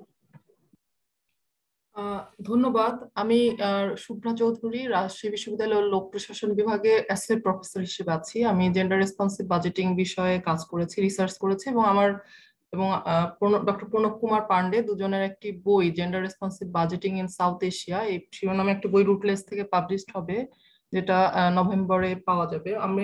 তো জেন্ডার রেসপন্সিভ বাজেটিং এর যে টুলস গুলো, ম্যাডাম বিদিশা ম্যাডাম, আমি আপনার প্রেজেন্টেশনটা আসলে পুরো দেখতে পারিনি, অর্ধেক ইয়েতে দেখেছি। তো সেন্ট্রাল গভর্নমেন্টের যে আরসিজিপি মডেল বা মিডিয়াম টার্ম বাজেট ফ্রেমওয়ার্ক, এই আমরা যখনই জেন্ডার রেসপন্সিভ বাজেটিং নিয়ে সেন্ট্রাল গভর্নমেন্টের ডেটাগুলোকে অ্যানালাইসিস করি, কেন জানি না সব জায়গায় সিমিলার, মানে সবার ফাইন্ডিংস গুলো সব সময় একই রকম। আসলে কিভাবে ডিরেক্টলি অ্যান্ড ইনডাইরেক্টলি এগুলো আসলে জেন্ডার রেসপন্সিভ, এটা আসলে এই এক্সপ্লানেশনটা, কোয়ালিটেটিভ এক্সপ্লানেশনটা আমরা পাই না। তো সেই ক্ষেত্রে সেই লিমিটেশনটাকে আমরা কিভাবে অ্যাড্রেস করতে পারি, 1 নাম্বার। আর 2 নাম্বার হলো, আমি 10 বছর যাবত পার্টিসিপেটরি প্ল্যানিং অ্যান্ড বাজেটিং, যেটা ইউনিয়ন পরিষদের উন্মুক্ত বাজেট সভা এবং ওয়ার্ড পর্যায়ে যে নারী পুরুষ উভয়ে মিলে অংশগ্রহণমূলক পরিকল্পনা করে থাকে, এই গত 10 বছর যাবত এই বিষয়ে গবেষণা করেছি। আমার পিএইচডির কাজের বিষয়ও ছিল সেটা। এবং আমার খুব ভালো লাগে যে জেন্ডার রেসপন্সিভ বাজেটিং যে বিষয়টা সেন্ট্রাল গভর্নমেন্টে খুব আলোচিত হচ্ছে, এই বিষয়টা কিন্তু প্র্যাকটিস হয়ে আসছে আমাদের ইউনিয়ন পরিষদে গত 10 বছর যাবত। ওয়ার্ড সভায় কিন্তু ওয়ার্ল্ড ব্যাংকের লোকাল গভর্নমেন্ট সাপোর্ট প্রজেক্টের একটা ফান্ডিং এর 30% fund must be allocated for women separately, এবং আমাদের উপজেলা পর্যায়ে 3% ফান্ড আলাদা করে আরমার্ক করা হয় মহিলাদের জন্য উইমেন ডেভেলপমেন্ট ফোরামের মাধ্যমে। তো এই যে লোকাল গভর্নমেন্টে জেন্ডার রেসপন্সিভ বাজেটিং এর যে ফর্মাল যে অংশটা আছে, সেটা নিয়ে মানে ম্যাডামের প্রেজেন্টেশনে আমি আসলে বটম আপ অ্যাপ্রোচের মানে এটা আলোচনা করেছেন কিনা আমি জানি না। তো পাবলিক অ্যাডমিনিস্ট্রেশনের পার্সপেক্টিভ থেকে আমি দেখি যে আমরা আসলে বটম আপ অ্যাপ্রোচ এবং টপ ডাউন অ্যাপ্রোচ, এই দুটো অ্যাপ্রোচকে যদি আমরা লিঙ্ক করতে পারি, এটা একটা ভালো ফলাফল নিয়ে আসতে পারে। তো সেই ক্ষেত্রে আমরা উপজেলা পর্যায়ে সেন্ট্রাল গভর্নমেন্টের 17টি মিনিস্ট্রি 17টি বিভাগ কিন্তু উপজেলা পর্যায়ে ট্রান্সফার করা হয়েছে। তো সেই ক্ষেত্রে বটম আপ অ্যাপ্রোচটাকে যদি মাথায় নিয়ে আমরা কাজ করতে পারি, এবং আরসিজিপি বা জেন্ডার ডিসএগ্রিগেটেড ডেটা ডিসেমিনেশনের যে কথাটা বলেছেন ম্যাডাম তার প্রেজেন্টেশনে, তো সেই ক্ষেত্রে ডেটা ডিসেমিনেশনের ক্ষেত্রে এই জায়গাগুলোতে যাওয়ার আগে, টুলস গুলো নিয়ে কাজ করার আগে আসলে আমাদের আনপেইড কেয়ার ওয়ার্ক, যে মহিলারা যে আনপেইড কেয়ার ওয়ার্কটা দিয়ে থাকেন, সেটা আসলে আমরা কি বের করে নিয়ে আসতে পারি কিনা। বাংলাদেশে কিন্তু আমি এরকম কোনো মেকানিজম নেই যে কত পার্সেন্ট মহিলা আনপেইড কেয়ার, মানে আমাদের মানে মূল জায়গাটা যদি আমি দেখতে যাই, তাহলে আমরা দেখবো যে আনপেইড কেয়ার ওয়ার্কটাকে কিন্তু আমরা মেজার করার কোনো উপায় নেই, আমাদের মেকানিজম নেই। তো সেইটা মূল যেটা সানেম, এটা নিয়ে আমি এর আগেও সানেমের প্রেজেন্টেশন দেখেছি আনপেইড কেয়ার ওয়ার্ক নিয়ে। তো সেই জায়গাটাতেও কাজ করার ইয়ে আছে। এবং ইন্ডিপেন্ডেন্ট উইমেন বাজেট গ্রুপ একটা সাজেশন হতে পারে, যে ইন্ডিপেন্ডেন্ট উইমেন বাজেট গ্রুপ মানে স্বাধীনভাবে উইমেন বাজেট গ্রুপ নিয়ে কাজ করবে প্রত্যেকটা উপজেলাতে, এরকম কোনো অপশন করা যায় কিনা। কারণ আমি মনে করি যে সেন্ট্রালি ডিজাইন কোনো প্রজেক্ট আউটকাম নিয়ে আসতে পারবে না, জেন্ডার ডিসএগ্রিগেটেড ডেটা ডিসেমিনেশন ছাড়া ভালো কোনো আউটকাম নিয়ে আসতে পারবে না। তো মূলত আসলে আমার যে এক্সপিরিয়েন্স বা আমার যে জায়গাগুলো মনে হয় যে আমার কাজ এই বিষয়গুলোতে আমাদের কাজ করা উচিত, সেই জায়গাগুলো থেকে আমার ওপিনিয়ন গুলো জানালাম। ধন্যবাদ। ধন্যবাদ শুভ্রা চৌধুরী আপনাকে। এ পর্যায়ে একটু জনা গোস্বামী দিকে একটু অনুরোধ করছি ওনার কিছু বলার থাকলে। জনাপা। আচ্ছা,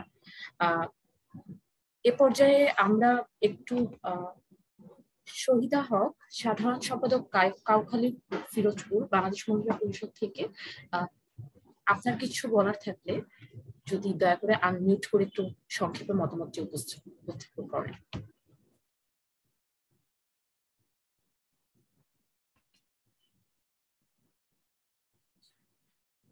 এ পর্যায়ে মাহফুজা খাতুন মিলি, আন্দোলন সম্পাদক ভারপ্রাপ্ত কাউখালী ফিরোজপুর, আপনি যদি দয়া করে আপনার মতামত বা প্রশ্নের জায়গাটুকু উপস্থাপন করেন।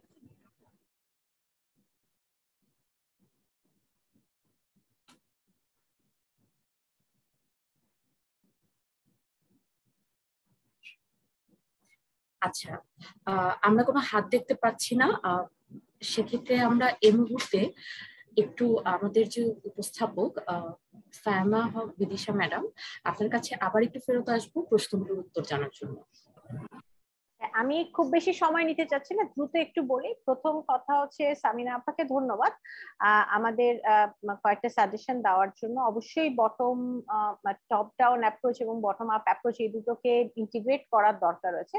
স্বাভাবিকভাবে আজকে আমাদের আলোচনাটা আসলে বাজেট কেন্দ্রিক ছিল এবং কেন্দ্রীয় সরকারের যে বাজেট এবং মূল যে আমরা জাতীয় বাজেট বলে থাকি সেটার ভিত্তিতে ছিল, কিন্তু অবশ্যই বিভিন্ন বিকেন্দ্রীকরণের মাধ্যমে এবং এই পুরো প্রক্রিয়ার বিকেন্দ্রীকরণীয় মাধ্যমে বাজেটটাকে দেখবার সুযোগ রয়েছে। এবং এক্ষেত্রে আসলে আমাদের যে বিষয়টি আমাদের এমপি আপা উনিও বলেছেন যে আসলে বিভিন্ন পর্যায়ে বিভিন্ন উপজেলাগুলোতে কি হচ্ছে এবং সেখান থেকে প্রান্তিক জনগোষ্ঠীর ভাবনাগুলো নিয়ে আসে, সেগুলো অবশ্যই গুরুত্বপূর্ণ এবং সেগুলো বিষয়ে আসলে আমার মনে হয় মহিলা পরিষদ বহু বছর ধরে কাজ করে আসছেন এবং আমরা কিছু এফজিডিও করার পরিকল্পনা করেছি এবং এফজিডি গুলো আমরা করব এবং সেক্ষেত্রে সেখান থেকেও কিছু ফাইন্ডিংস আসবে এবং সেই বিষয়গুলো জেন্ডার বাজেটের না, কিন্তু নারী কি বিভিন্ন ধরনের কি ধরনের সমস্যাগুলো ফেস করছে সেই বিষয়গুলো নিয়ে আমরা আমাদের এফজিডি গুলো আছে এবং সেগুলোর ফাইন্ডিংস গুলো আমরা শেয়ার করবো এবং সেগুলো থেকেও বেশ কিছু জিনিস আপনারা জানতে পারবেন বলে আশা করি। আর আনপেইড কেয়ার ওয়ার্কের ক্ষেত্রে আমরা যে কাজটা করেছি সেটাকে আমি বলবো যে এটা একটা শুরু, এটাকে অবশ্যই পরিশীলিত করবার সুযোগ রয়েছে, তবে আনপেইড কেয়ার ওয়ার্কের ক্ষেত্রে তথ্য উপাত্তটা খুব দরকার রয়েছে এবং একটা আশার কথা হচ্ছে যে টাইম ইউজ সার্ভে যেটা 2012 পরে সেটা কিন্তু নতুন টাইম ইউজ সার্ভেটা হয়েছে এবং কিছুদিনের মধ্যেই বোধহয় আমরা এটা পেয়ে যাব, সুতরাং তখন হয়তো পুরো জিনিসটাকে রিভাইজ করে আরো আপডেটেড একটা ভার্সন দেওয়া সম্ভব হবে। আর আরেকজন যে বক্তব্য রেখেছিলেন তিনি খুব গুরুত্বপূর্ণ একটা কথা বলেছেন। আমার মনে হয় যেখানে এখানে যে বিষয়টি গুরুত্বপূর্ণ সেটা হচ্ছে যে যারা আসলে মূলধারা শ্রমবাজারে কাজ করছেন না কিন্তু কন্ট্রিবিউট করে যাচ্ছেন তাদেরকে আসলে কোনো ধরনের পেনশন স্কিমের মধ্যে আনার বিষয়টি, যেটাকে আমরা বলে থাকি যে সার্বজনীন পেনশন ব্যবস্থা, সেই পেনশন ব্যবস্থায় আনার বিষয়টা এটা কিন্তু আমার মনে হয় একটা গুরুত্বপূর্ণ একটা বিবেচনার বিষয় হতে পারে এবং সেক্ষেত্রে একদিকে তাদের আনপেইড কেয়ার ওয়ার্কটা কমানোর সুযোগ তৈরি করা এবং দ্বিতীয় বিষয়টা হচ্ছে যে সার্বজনীন পেনশন ব্যবস্থা করা এবং সার্বজনীন স্বাস্থ্য সুবিধার মধ্যে এবং যদি তাদেরকে অন্তর্ভুক্ত করা যায় সামাজিক নিরাপত্তা কর্মসূচিকে একটু যদি হলিস্টিক ভাবে আমরা দেখি সেটা কিন্তু করবার সুযোগ রয়েছে এবং সেই জিনিসটা আমার মনে হয় একটা খুব গুরুত্বপূর্ণ একটা সাজেশন আজকে আমরা পেয়েছি। ধন্যবাদ। ধন্যবাদ বিদিশা ম্যাডামকে। আমাদের সাথে দেশের বিভিন্ন প্রান্ত থেকে যারা যুক্ত হয়েছেন এবং আমাদের সাথে সাংবাদিক ভাই ও বোনেরা যুক্ত হয়েছেন তাদেরকে শুভেচ্ছা জানাচ্ছি এবং তাদের কেউ যদি কিছু বলতে চান তাহলে দয়া করে যদি একটু আনমিউট করে নিজের পরিচয় দিয়ে খুব সংক্ষেপে যদি কিছু বলেন। আমি একটু অপেক্ষা করছি।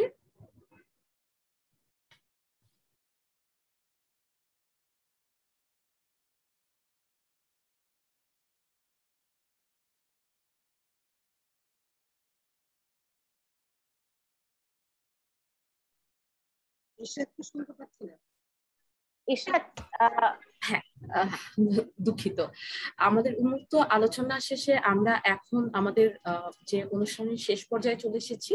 এ পর্যায়ে আমাদের যে আজকের যে আয়োজন সানেম মহিলা পরিষদের যে একত্রিত যে আয়োজনটি, এই আয়োজনের যে আজকের সভাপতি সম্মানিত সভাপতি ডক্টর ফৌজিয়া মোসলেম, সভাপতি বাংলাদেশ মহিলা পরিষদ, তার কাছে বিনীতভাবে ফেরত যাচ্ছি তার কথা শোনার জন্য। সাথে ধন্যবাদ। তার সাথে সাথে সকল অংশগ্রহণকারী এবং বক্তা যারা এখানে আছেন, পেপার দিয়েছেন যিনি ডক্টর সাইমা বিদিশা, সকলকে আন্তরিক ধন্যবাদ। আজকে আসলে মূলত অনুষ্ঠানটা সানেমের উদ্যোগেই হয়েছে, আমরা সেখানে সহযোগী মাত্র। যেহেতু বিষয়টা আজকের ইস্যুটা একেবারেই স্পেসিফিক ছিল জেন্ডার বাজেট নিয়ে, কিন্তু আসলে নারীর জীবনের এত সমস্যা, একটা সমস্যা নিয়ে আলোচনা করতে গেলে সব সমস্যায় চলে আসে এবং সেখান থেকে হয়তো জেন্ডার বাজেটের সাথে সংশ্লিষ্ট কিছু এইসবের মধ্যে আছে। তো আমি আশা করবো যে সকলের বক্তব্য নিশ্চয়ই রেকর্ড হয়েছে এবং প্রসেসিং থাকবে, সেখান থেকে সানেম নিশ্চয়ই সেখান থেকে যেগুলো এটার সাথে গুরুত্বপূর্ণ সংশ্লিষ্ট এবং প্রয়োজন সেগুলো বাছাই করে নিতে পারি।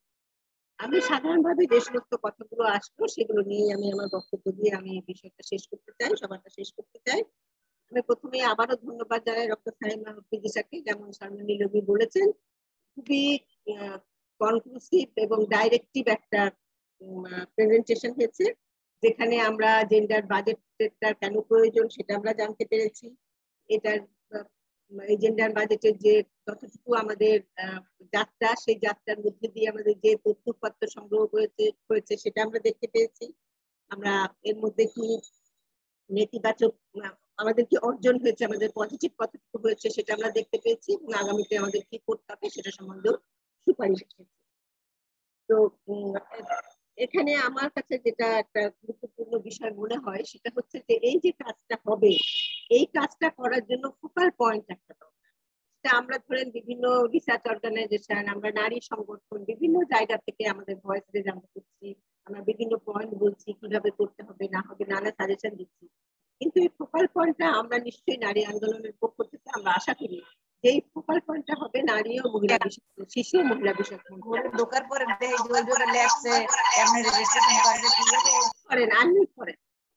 ফোকাল পয়েন্টটা নিশ্চয়ই হবে আমাদের নারী ও মহিলা ও শিশু বিষয়ক মন্ত্রণালয়। সেইখানে আমাদের আসলে এখানে যদিও রিকমেন্ডেশন আছে যে মহিলা বিষয়ক মন্ত্রণালয়কে আরো শক্তিশালী করা, কিন্তু আমাদের মানে সেটা তো অবশ্যই মানে এই দাবিটা তো আমরা দীর্ঘদিন ধরে জানিয়ে আসছি, এবং এই ফোকাল পয়েন্ট হিসেবে কাজ করতে হলে তাদেরকে কি করতে হবে সেটার ক্ষেত্রে আমার মনে হয় কিছু প্রশিক্ষণ, উদ্যোগ, এই বিষয়গুলো যুক্ত আছে। এইখানটায় যে সীমাবদ্ধতা সেটা কিন্তু আমাদের যাত্রাটাকে অনেকটাই বাধাগ্রস্ত করে ফেলছে বলে আমার মনে হয়। কারণ আমরা আমাদের সম্প্রতি বিগতে দেখেছি যে মহিলা মন্ত্রণালয় একটা মাল্টি স্টেক হোল্ডার প্রোগ্রাম নিয়েছিল, যে প্রোগ্রামের মধ্যে দিয়ে আমরা আশা করেছিলাম নারী সহিংসতা নির্যাতনে তারা কিছু ভূমিকা রাখতে পারবে, কিন্তু সেই জায়গাটাতে আমরা যথেষ্ট ইতিবাচক মানে লক্ষণীয় আমরা অবস্থান দেখতে পাইনি। কাজে সব মিলিয়ে মনে হয় যে এই পয়েন্টটা আমাদের কাছে খুবই গুরুত্বপূর্ণ, যে ফোকাল পয়েন্ট হিসাবে এখানে কোন মন্ত্রণালয় কাজ করবে এবং সেই মন্ত্রণালয়কে কিভাবে রেসপন্ড করতে হবে এবং তাকে কিভাবে নিজেকে তৈরি হতে হবে, এই জায়গাটায় তার একটা ভূমিকা রাখা দরকার বলে আমি মনে করি। আমরা এখানে আলোচনায় দেখলাম যে আমরা যখন আমাদের এর আগে যে সানেম কোভিড এর আলোচনা করেছে সেখানে আমরা দেখেছি, এবং আজকের আলোচনাতেও ঝরে পড়ার কথাটা এসেছে, বাল্য বিবাহর কথা এসেছে, সহিংসতার কথা এসেছে। এই ইস্যুগুলো আসলে বাজেটের সাথে খুবই সম্পৃক্ত। কারণ বাল্য বিবাহের কারণ যখন আমরা দেখতে যাই সেখানে একটা মূল কারণ হিসাবে আছে নিরাপত্তা, দারিদ্রতা এবং সামাজিক দৃষ্টিভঙ্গি। তো সেখানে সামাজিক দৃষ্টিভঙ্গির প্রশ্নটা যদি আমি দূরে রাখি, দারিদ্র নিরাপত্তা এই দুটো যদি আমি কমাতে না পারি, তাহলে আজকে আমরা প্রাথমিক শিক্ষায় নারীর যে অংশগ্রহণ দেখলাম 97% ছেলে এবং মেয়ে, এইটা কিন্তু আগামীতে আমাদের থাকবে না। আমি জানি ইতিমধ্যে দারিদ্র নিয়ে প্রশ্ন করায় সানেমকে অনেক সমালোচনার সম্মুখীন হতে হয়েছে, কিন্তু আসলে তো ইস্যুটা তো সত্যি যে আজকে এই কোভিড পরবর্তী পরিপ্রেক্ষিতে যে দারিদ্র বাড়বে, সেই দারিদ্র বাড়লে ঝরে পড়ার রেটটা আরো বাড়বে। এবং তার পাশাপাশি আমরা কি দেখছি যে এখানে 97% প্রাথমিক শিক্ষায়, উচ্চ শিক্ষায় যে 47% হয়ে যাচ্ছে, 47টা না আরো কম বোঝা হয়ে যাচ্ছে। কাজে এই যে উচ্চ শিক্ষায় নারী যাওয়ার পথটা বন্ধ হয়ে যাচ্ছে, এটাকেও কিন্তু এই শিক্ষার জায়গাটাতে আমাদের আরো হয়তো এই আলোচনার সাথে বিষয়টা না, কিন্তু আমাদের যারা গবেষণা করছি, আমরা যারা মাঠ পর্যায়ে কাজ করছি, তাদেরকে এই পয়েন্টগুলো বিবেচনা করার কথাটা মনে রাখতে হবে। আর সহিংসতার বিষয়টা তো মানে ভীষণ একটা গভীর একটা সামাজিক সংকট। আজকে আমরা নারীর উন্নয়নের কথা বলি, নারীর উন্নয়ন মানে তো দেশের উন্নয়ন, সমাজের উন্নয়ন। সেটা তো নারী এককভাবে এই উন্নয়নের ফলাফলটা ভোগ করবে না, এই উন্নয়নের ফলাফলটা সমগ্র সমাজ, রাষ্ট্র, দেশ সকলের ভোগ করবে। সেখানে যদি নারীর প্রতি সহিংসতার এত বিস্তৃত হয় এবং সেখানে যদি নারীর প্রতি সহিংসতা প্রতিরোধের জন্য আমার তো মনে হয় যে যত এডিপি প্রজেক্ট আছে তার মধ্যে সবচেয়ে গুরুত্বপূর্ণ এডিপি প্রজেক্ট হওয়া উচিত, যে নারীর প্রতি সহিংসতা প্রতিরোধের জন্য সরকার কি করছে সেটা দেখা যাচ্ছে। সেই জায়গাটা থেকে আমাদের নারীর প্রতি সহিংসতা যদি আমরা না ভাবি, তাহলে এটা রাষ্ট্রীয় যদি ক্ষেত্রে এটাকে গুরুত্বপূর্ণ হিসেবে বিবেচনা না করা হয়, জাতীয় সংকট হিসেবে বিবেচনা না করা হয়, তাহলে নারীর জীবনে যতই উন্নয়নের কর্মসূচি আমরা নিই সেগুলো কিন্তু যথাযথভাবে সেটার আকাঙ্ক্ষিত ফলাফল নারীর জীবনে আসবে না। নারীর জীবনে না আসার অর্থই হলো সমাজের জীবনে, রাষ্ট্রের জীবনেও আসবে না বলে আমি মনে করি। এখানে আমরা আজকের আলোচনাটা করছি অত্যন্ত গুরুত্বপূর্ণ সময়ে, কারণ আমরা আমাদের সামনে অষ্টম পঞ্চবার্ষিকী পরিকল্পনা আসছে, যে অষ্টম পঞ্চবার্ষিকী পরিকল্পনাতে নারীর ইস্যুগুলো নিশ্চয়ই যথাযথভাবে প্রতিফলিত হবে। আমাদের প্রাক্তন মাহবুবুল আলম সাহেব বললেন যে কিভাবে তারা কাজগুলো করে থাকেন, সেইখানে আমরা নিশ্চয়ই আশা করি যে আগামী পঞ্চবার্ষিক পরিকল্পনা যেটা হবে 8 5-year প্ল্যান, সেখানে নারীর এই ইস্যুগুলো সন্নিবেশিত হওয়ার সম্ভাবনা আছে। সেই সময় আমাদের এই সুপারিশগুলো হয়তো তারা কাজে লাগাতে পারেন যদি তাদের সদিচ্ছা থাকে। এবং সেই সাথে সাথে আর একটা বিষয়ের কথা আমরা উল্লেখ করতে চাই যে আমরা দেখি যে আমাদের জীবনে যতটুকু সম্ভাবনার দ্বার সৃষ্টি হয় সেই সম্ভাবনাটা একটা প্রেক্ষাপট তৈরি হওয়ার আগে সেই সম্ভাবনার দ্বারটা বন্ধ হয়ে যায়, মানে পুশব্যাক হয় বিষয়টা। এবং সেইখানে যে একটা স্থায়িত্ব নারীর উন্নয়নের জীবনের ক্ষেত্রে যে প্রস্তুতিগুলো হয়েছে সেগুলো যে একটা স্থায়িত্ব, সেই স্থায়িত্ব থাকে। আমরা জানি যে আমাদের বাংলাদেশ অঙ্গীকারবদ্ধ এসডিজিতে, এবং এসডিজিতে যে জেন্ডার ইস্যুগুলো আছে সেটা একটা 5 নম্বরে আছে, এবং প্রত্যেকটা ইস্যুতেই 17টা ইস্যুতে যে কস্ট কাটিং আছে, এবং বাজেটও আমরা জানি একটা কস্ট কাটিং ইস্যু। কাজে প্রত্যেকটা জায়গাতে আমরা এই কস্ট কাটিং ইস্যুগুলোকে কিভাবে যথাযথভাবে ব্যবহার করতে পারি সেই জায়গাটাতে আমাদের এই এসডিজিতে নজর দেওয়া দরকার বলে আমি মনে করি। কাজে এই সময়টা খুবই গুরুত্বপূর্ণ, এবং বিশেষ করে আমরা যারা নারী আন্দোলনের কর্মী আছি তারা এই গবেষকদের কাছে তথ্যপাত্র নিয়ে এই জিনিসগুলোকে এই 8ম পঞ্চবার্ষিকী পরিকল্পনা এসডিজিতে কিভাবে অন্তর্ভুক্ত করতে পারি সে বিষয়ে আমাদের ভয়েস রেজ করা দরকার। আমি সবশেষে যে কথাটা বলতে চাই আমাদের তরুণ বন্ধু সামাঞ্জারের রেফারেন্সে, যে এমপ্লয়মেন্ট আর এমপাওয়ারমেন্ট বিষয়টা এক, এটা আসলে খুবই, আমি আমার শুরুতেও বলেছিলাম যে আমরা মনে করতাম যে মানুষ যখন অর্থনৈতিকভাবে স্বাবলম্বী হয় তার বোধহয় সব সমস্যার সমাধান হয়ে যায়, কিন্তু অর্থনৈতিকভাবে স্বাবলম্বী হলে তার জীবনে আরো দুর্যোগ নেমে আসার দৃশ্য আমরা আমাদের 50 বছরের অভিজ্ঞতায় নানাভাবে দেখেছি যে একটা নারী যখন অর্থনৈতিকভাবে স্বাবলম্বী হয় তার জীবনে কত ধরনের দুর্যোগ নেমে আসতে পারে। বেশি দূর যেতে হবে না, আমাদের বিশ্ববিদ্যালয়ের শিক্ষক রুমানার কথা আমাদের সকলের মনে আছে। কাজেই এই যে এমপাওয়ারমেন্টের কথাটা আছে, এটা না হলে আসলে মানে এমপাওয়ারমেন্টটা যদিও বাজেটের সাথে রিলেটেড না, কিন্তু তারপর মানে ডাইরেক্টলি রিলেটেড না, কিন্তু এমপাওয়ারমেন্টটাই হচ্ছে, যদি এমপাওয়ারমেন্টের দৃষ্টিভঙ্গি থেকে আমরা দেখি তাহলে পরে কিন্তু আমাদের এই জেন্ডার সেন্সিটিভ বাজেট হওয়ার সুযোগটা আরো বৃদ্ধি পাবে। সেখানে আমরা আলোচনা করেছি যে আমাদের সরকারের কমিটমেন্ট আছে, আমাদের যারা এই কাজগুলো করছেন তাদেরও অনেক রেসপন্স ভালো। এই সবগুলো বিবেচনায় নিয়েও আমি বলতে চাই যে আমাদের যে জায়গাটাই আসলে নারী এখন সবচেয়ে মানে গুরুত্বপূর্ণভাবে পশ্চাৎপদে আছে সেটা হচ্ছে নারীর পারিবারিক অধিকার।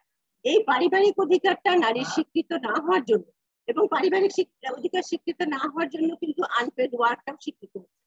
কাজে এই সব জায়গাটা মিলে নারীর পারিবারিক অধিকারটা স্বীকৃতি দেওয়াটা খুবই জরুরি, এবং সেটার বিষয়ে এখনকার সময়ে আমাদের সবচেয়ে জোরালো উচিত বলে জোরালো দাবি এজেন্ডা হওয়া উচিত বলে আমি মনে করি। এবং এই পারিবারিক অধিকার প্রতিষ্ঠার ক্ষেত্রে তার সম্পত্তির অধিকার, তার সন্তান সন্ততির অধিকার, তার অভিভাবকত্বের অধিকার, এই বিষয়গুলো অঙ্গাঙ্গিভাবে জড়িত। এবং এইটা যদি নারীকে যদি একটা সম অধিকারের পর্যায়ে নিয়ে যেতে হয় তাহলে এই পারিবারিক অধিকারটাকে দিতে হবে। এবং সেখানে বাংলাদেশ মহিলা পরিষদ যে ইউএফসি প্রস্তাব করেছে সেটা নিয়ে নানা ধরনের আলোচনা চলছে। আমার মনে হয় বিদিশা যেখানে সিডো এবং অন্যান্য রেফারেন্সের কথা এনেছেন সেখানে আমার মনে হয় ইউএফসিটা অন্তর্ভুক্ত করা উচিত বলে আমি মনে করি। এইভাবে যদি আমরা নারীর পারিবারিক অধিকারটাকে নিশ্চিত করতে পারি, তার ব্যক্তিগত জীবনটাকে সুন্দর করতে পারি, তাহলে পরে দুইটা ইন্টার রিলেটেড, একটা রাষ্ট্রীয় সমাজের নীতির দৃষ্টিভঙ্গি এবং একটা হচ্ছে আইনের সুযোগ, এই দুইটাকে মিলিয়ে আমরা যদি নারীর সমাধিকারটাকে প্রতিষ্ঠা করতে পারি তাহলে জেন্ডার বাজেটটাকে আমরা যথাযথভাবে প্রয়োগ করতে পারবো, যথাযথভাবে কাজে লাগাতে পারবো। এবং তাহলেই আমাদের রায়হান প্রথমে যেটা বললো যে নারীর অধিকারটা একটা সহজাত জিনিস, সেই সহজাত জিনিসটা সমাজে প্রতিষ্ঠিত হবে এই আশা রেখে আমার মনে হয় যে আমার বক্তব্য এখানেই শেষ করতে চাই। এবং যদি উদ্যোক্তাদের কোনো বিষয় না থাকে তাহলে সব আমরা এখানে শেষ করতে পারি। সকলকে ধন্যবাদ, আমাকে এখানে চেয়ার করতে দেওয়ার জন্য সানেমকে বিশেষভাবে ধন্যবাদ। ধন্যবাদ আপনার। আমাদের মিটিংটা এখানে শেষ করছি আমরা। ধন্যবাদ সবাইকে। ধন্যবাদ সবাইকে। আপা থ্যাংক ইউ। অনেক ভালো থাকেন আপা। হ্যাঁ ভালো থাকবেন সবাই, ভালো থাকবেন। ধন্যবাদ বিদিশা, ইশরাত, সকলকে ধন্যবাদ। সেলিম, সীমা আপা, সেলিম ভাইয়াকে তো ধন্যবাদ দিতে পারি না আর কি। সেলিমের কাছে আমাদের কাছে দাবি, ধন্যবাদের কিছু না। সকলকে ধন্যবাদ, খুব ভালো প্রোগ্রাম হলো আমাদের। ধন্যবাদ সবাইকে। আমরা যেভাবে আগায় নিতে চাচ্ছি আমাদের কাজটা, নিশ্চয়ই আমরা এভাবে অগ্রসর করে নিয়ে যেতে পারবো। থ্যাংক ইউ আপা, থ্যাংক ইউ, আসসালামু আলাইকুম। ঠিক আছে খুব হয়েছে, থ্যাংক ইউ ভেরি মাচ, খুব ভালো হয়েছে। অলি আপা অনেক ধন্যবাদ। অনেক ধন্যবাদ অলি, তুমি যে সব মিটিংয়ে থাকছো সেই জন্য তোমাকে অনেক ধন্যবাদ আপা। ভালো থেকো। জুম এখন ইয়ে করে দিলেই হয় না? হ্যাঁ, আমাদের ফেসবুক অফ হয়ে গিয়েছে, আপনারা যদি কথা বলতে চান। ইমাম মালেকা দিলু কি একটু থাকবা 15 মিনিট? এটা তো আমাদের জুম না, এটা তো সানি। তাহলে দোলন আমাদের একটু না, ওরা যদি থাকে তাহলে দোলনকে বলবো একটু ঢুকাই দিতে। আপনারা আলোচনা কন্টিনিউ করতে পারেন, কোনো অসুবিধা নেই। আমরা জনাপাকে হোস্ট করে দিচ্ছি। জি জি জি, আপনারা কন্টিনিউ করেন, আমরা বের হয়ে যাচ্ছি। জি জি জি ঠিক, স্বাগত। সেলিম রায়হান ধন্যবাদ। জি জি, অনেক ধন্যবাদ। জি জি, মালেকা দিলু সীমা একটু কথা বলতে চাই, রোজি একটু কথা বলতে চাই। দোলন আমাদের একটু কানেক্ট করে দাও না, আমরা বের হয়ে যাই, দোলন একটু কানেক্ট করে দাও। জনাব ফাউজিয়া মুসলিম, আমরা আপনাকে হোস্ট করে দিয়েছি, আমরা বের হয়ে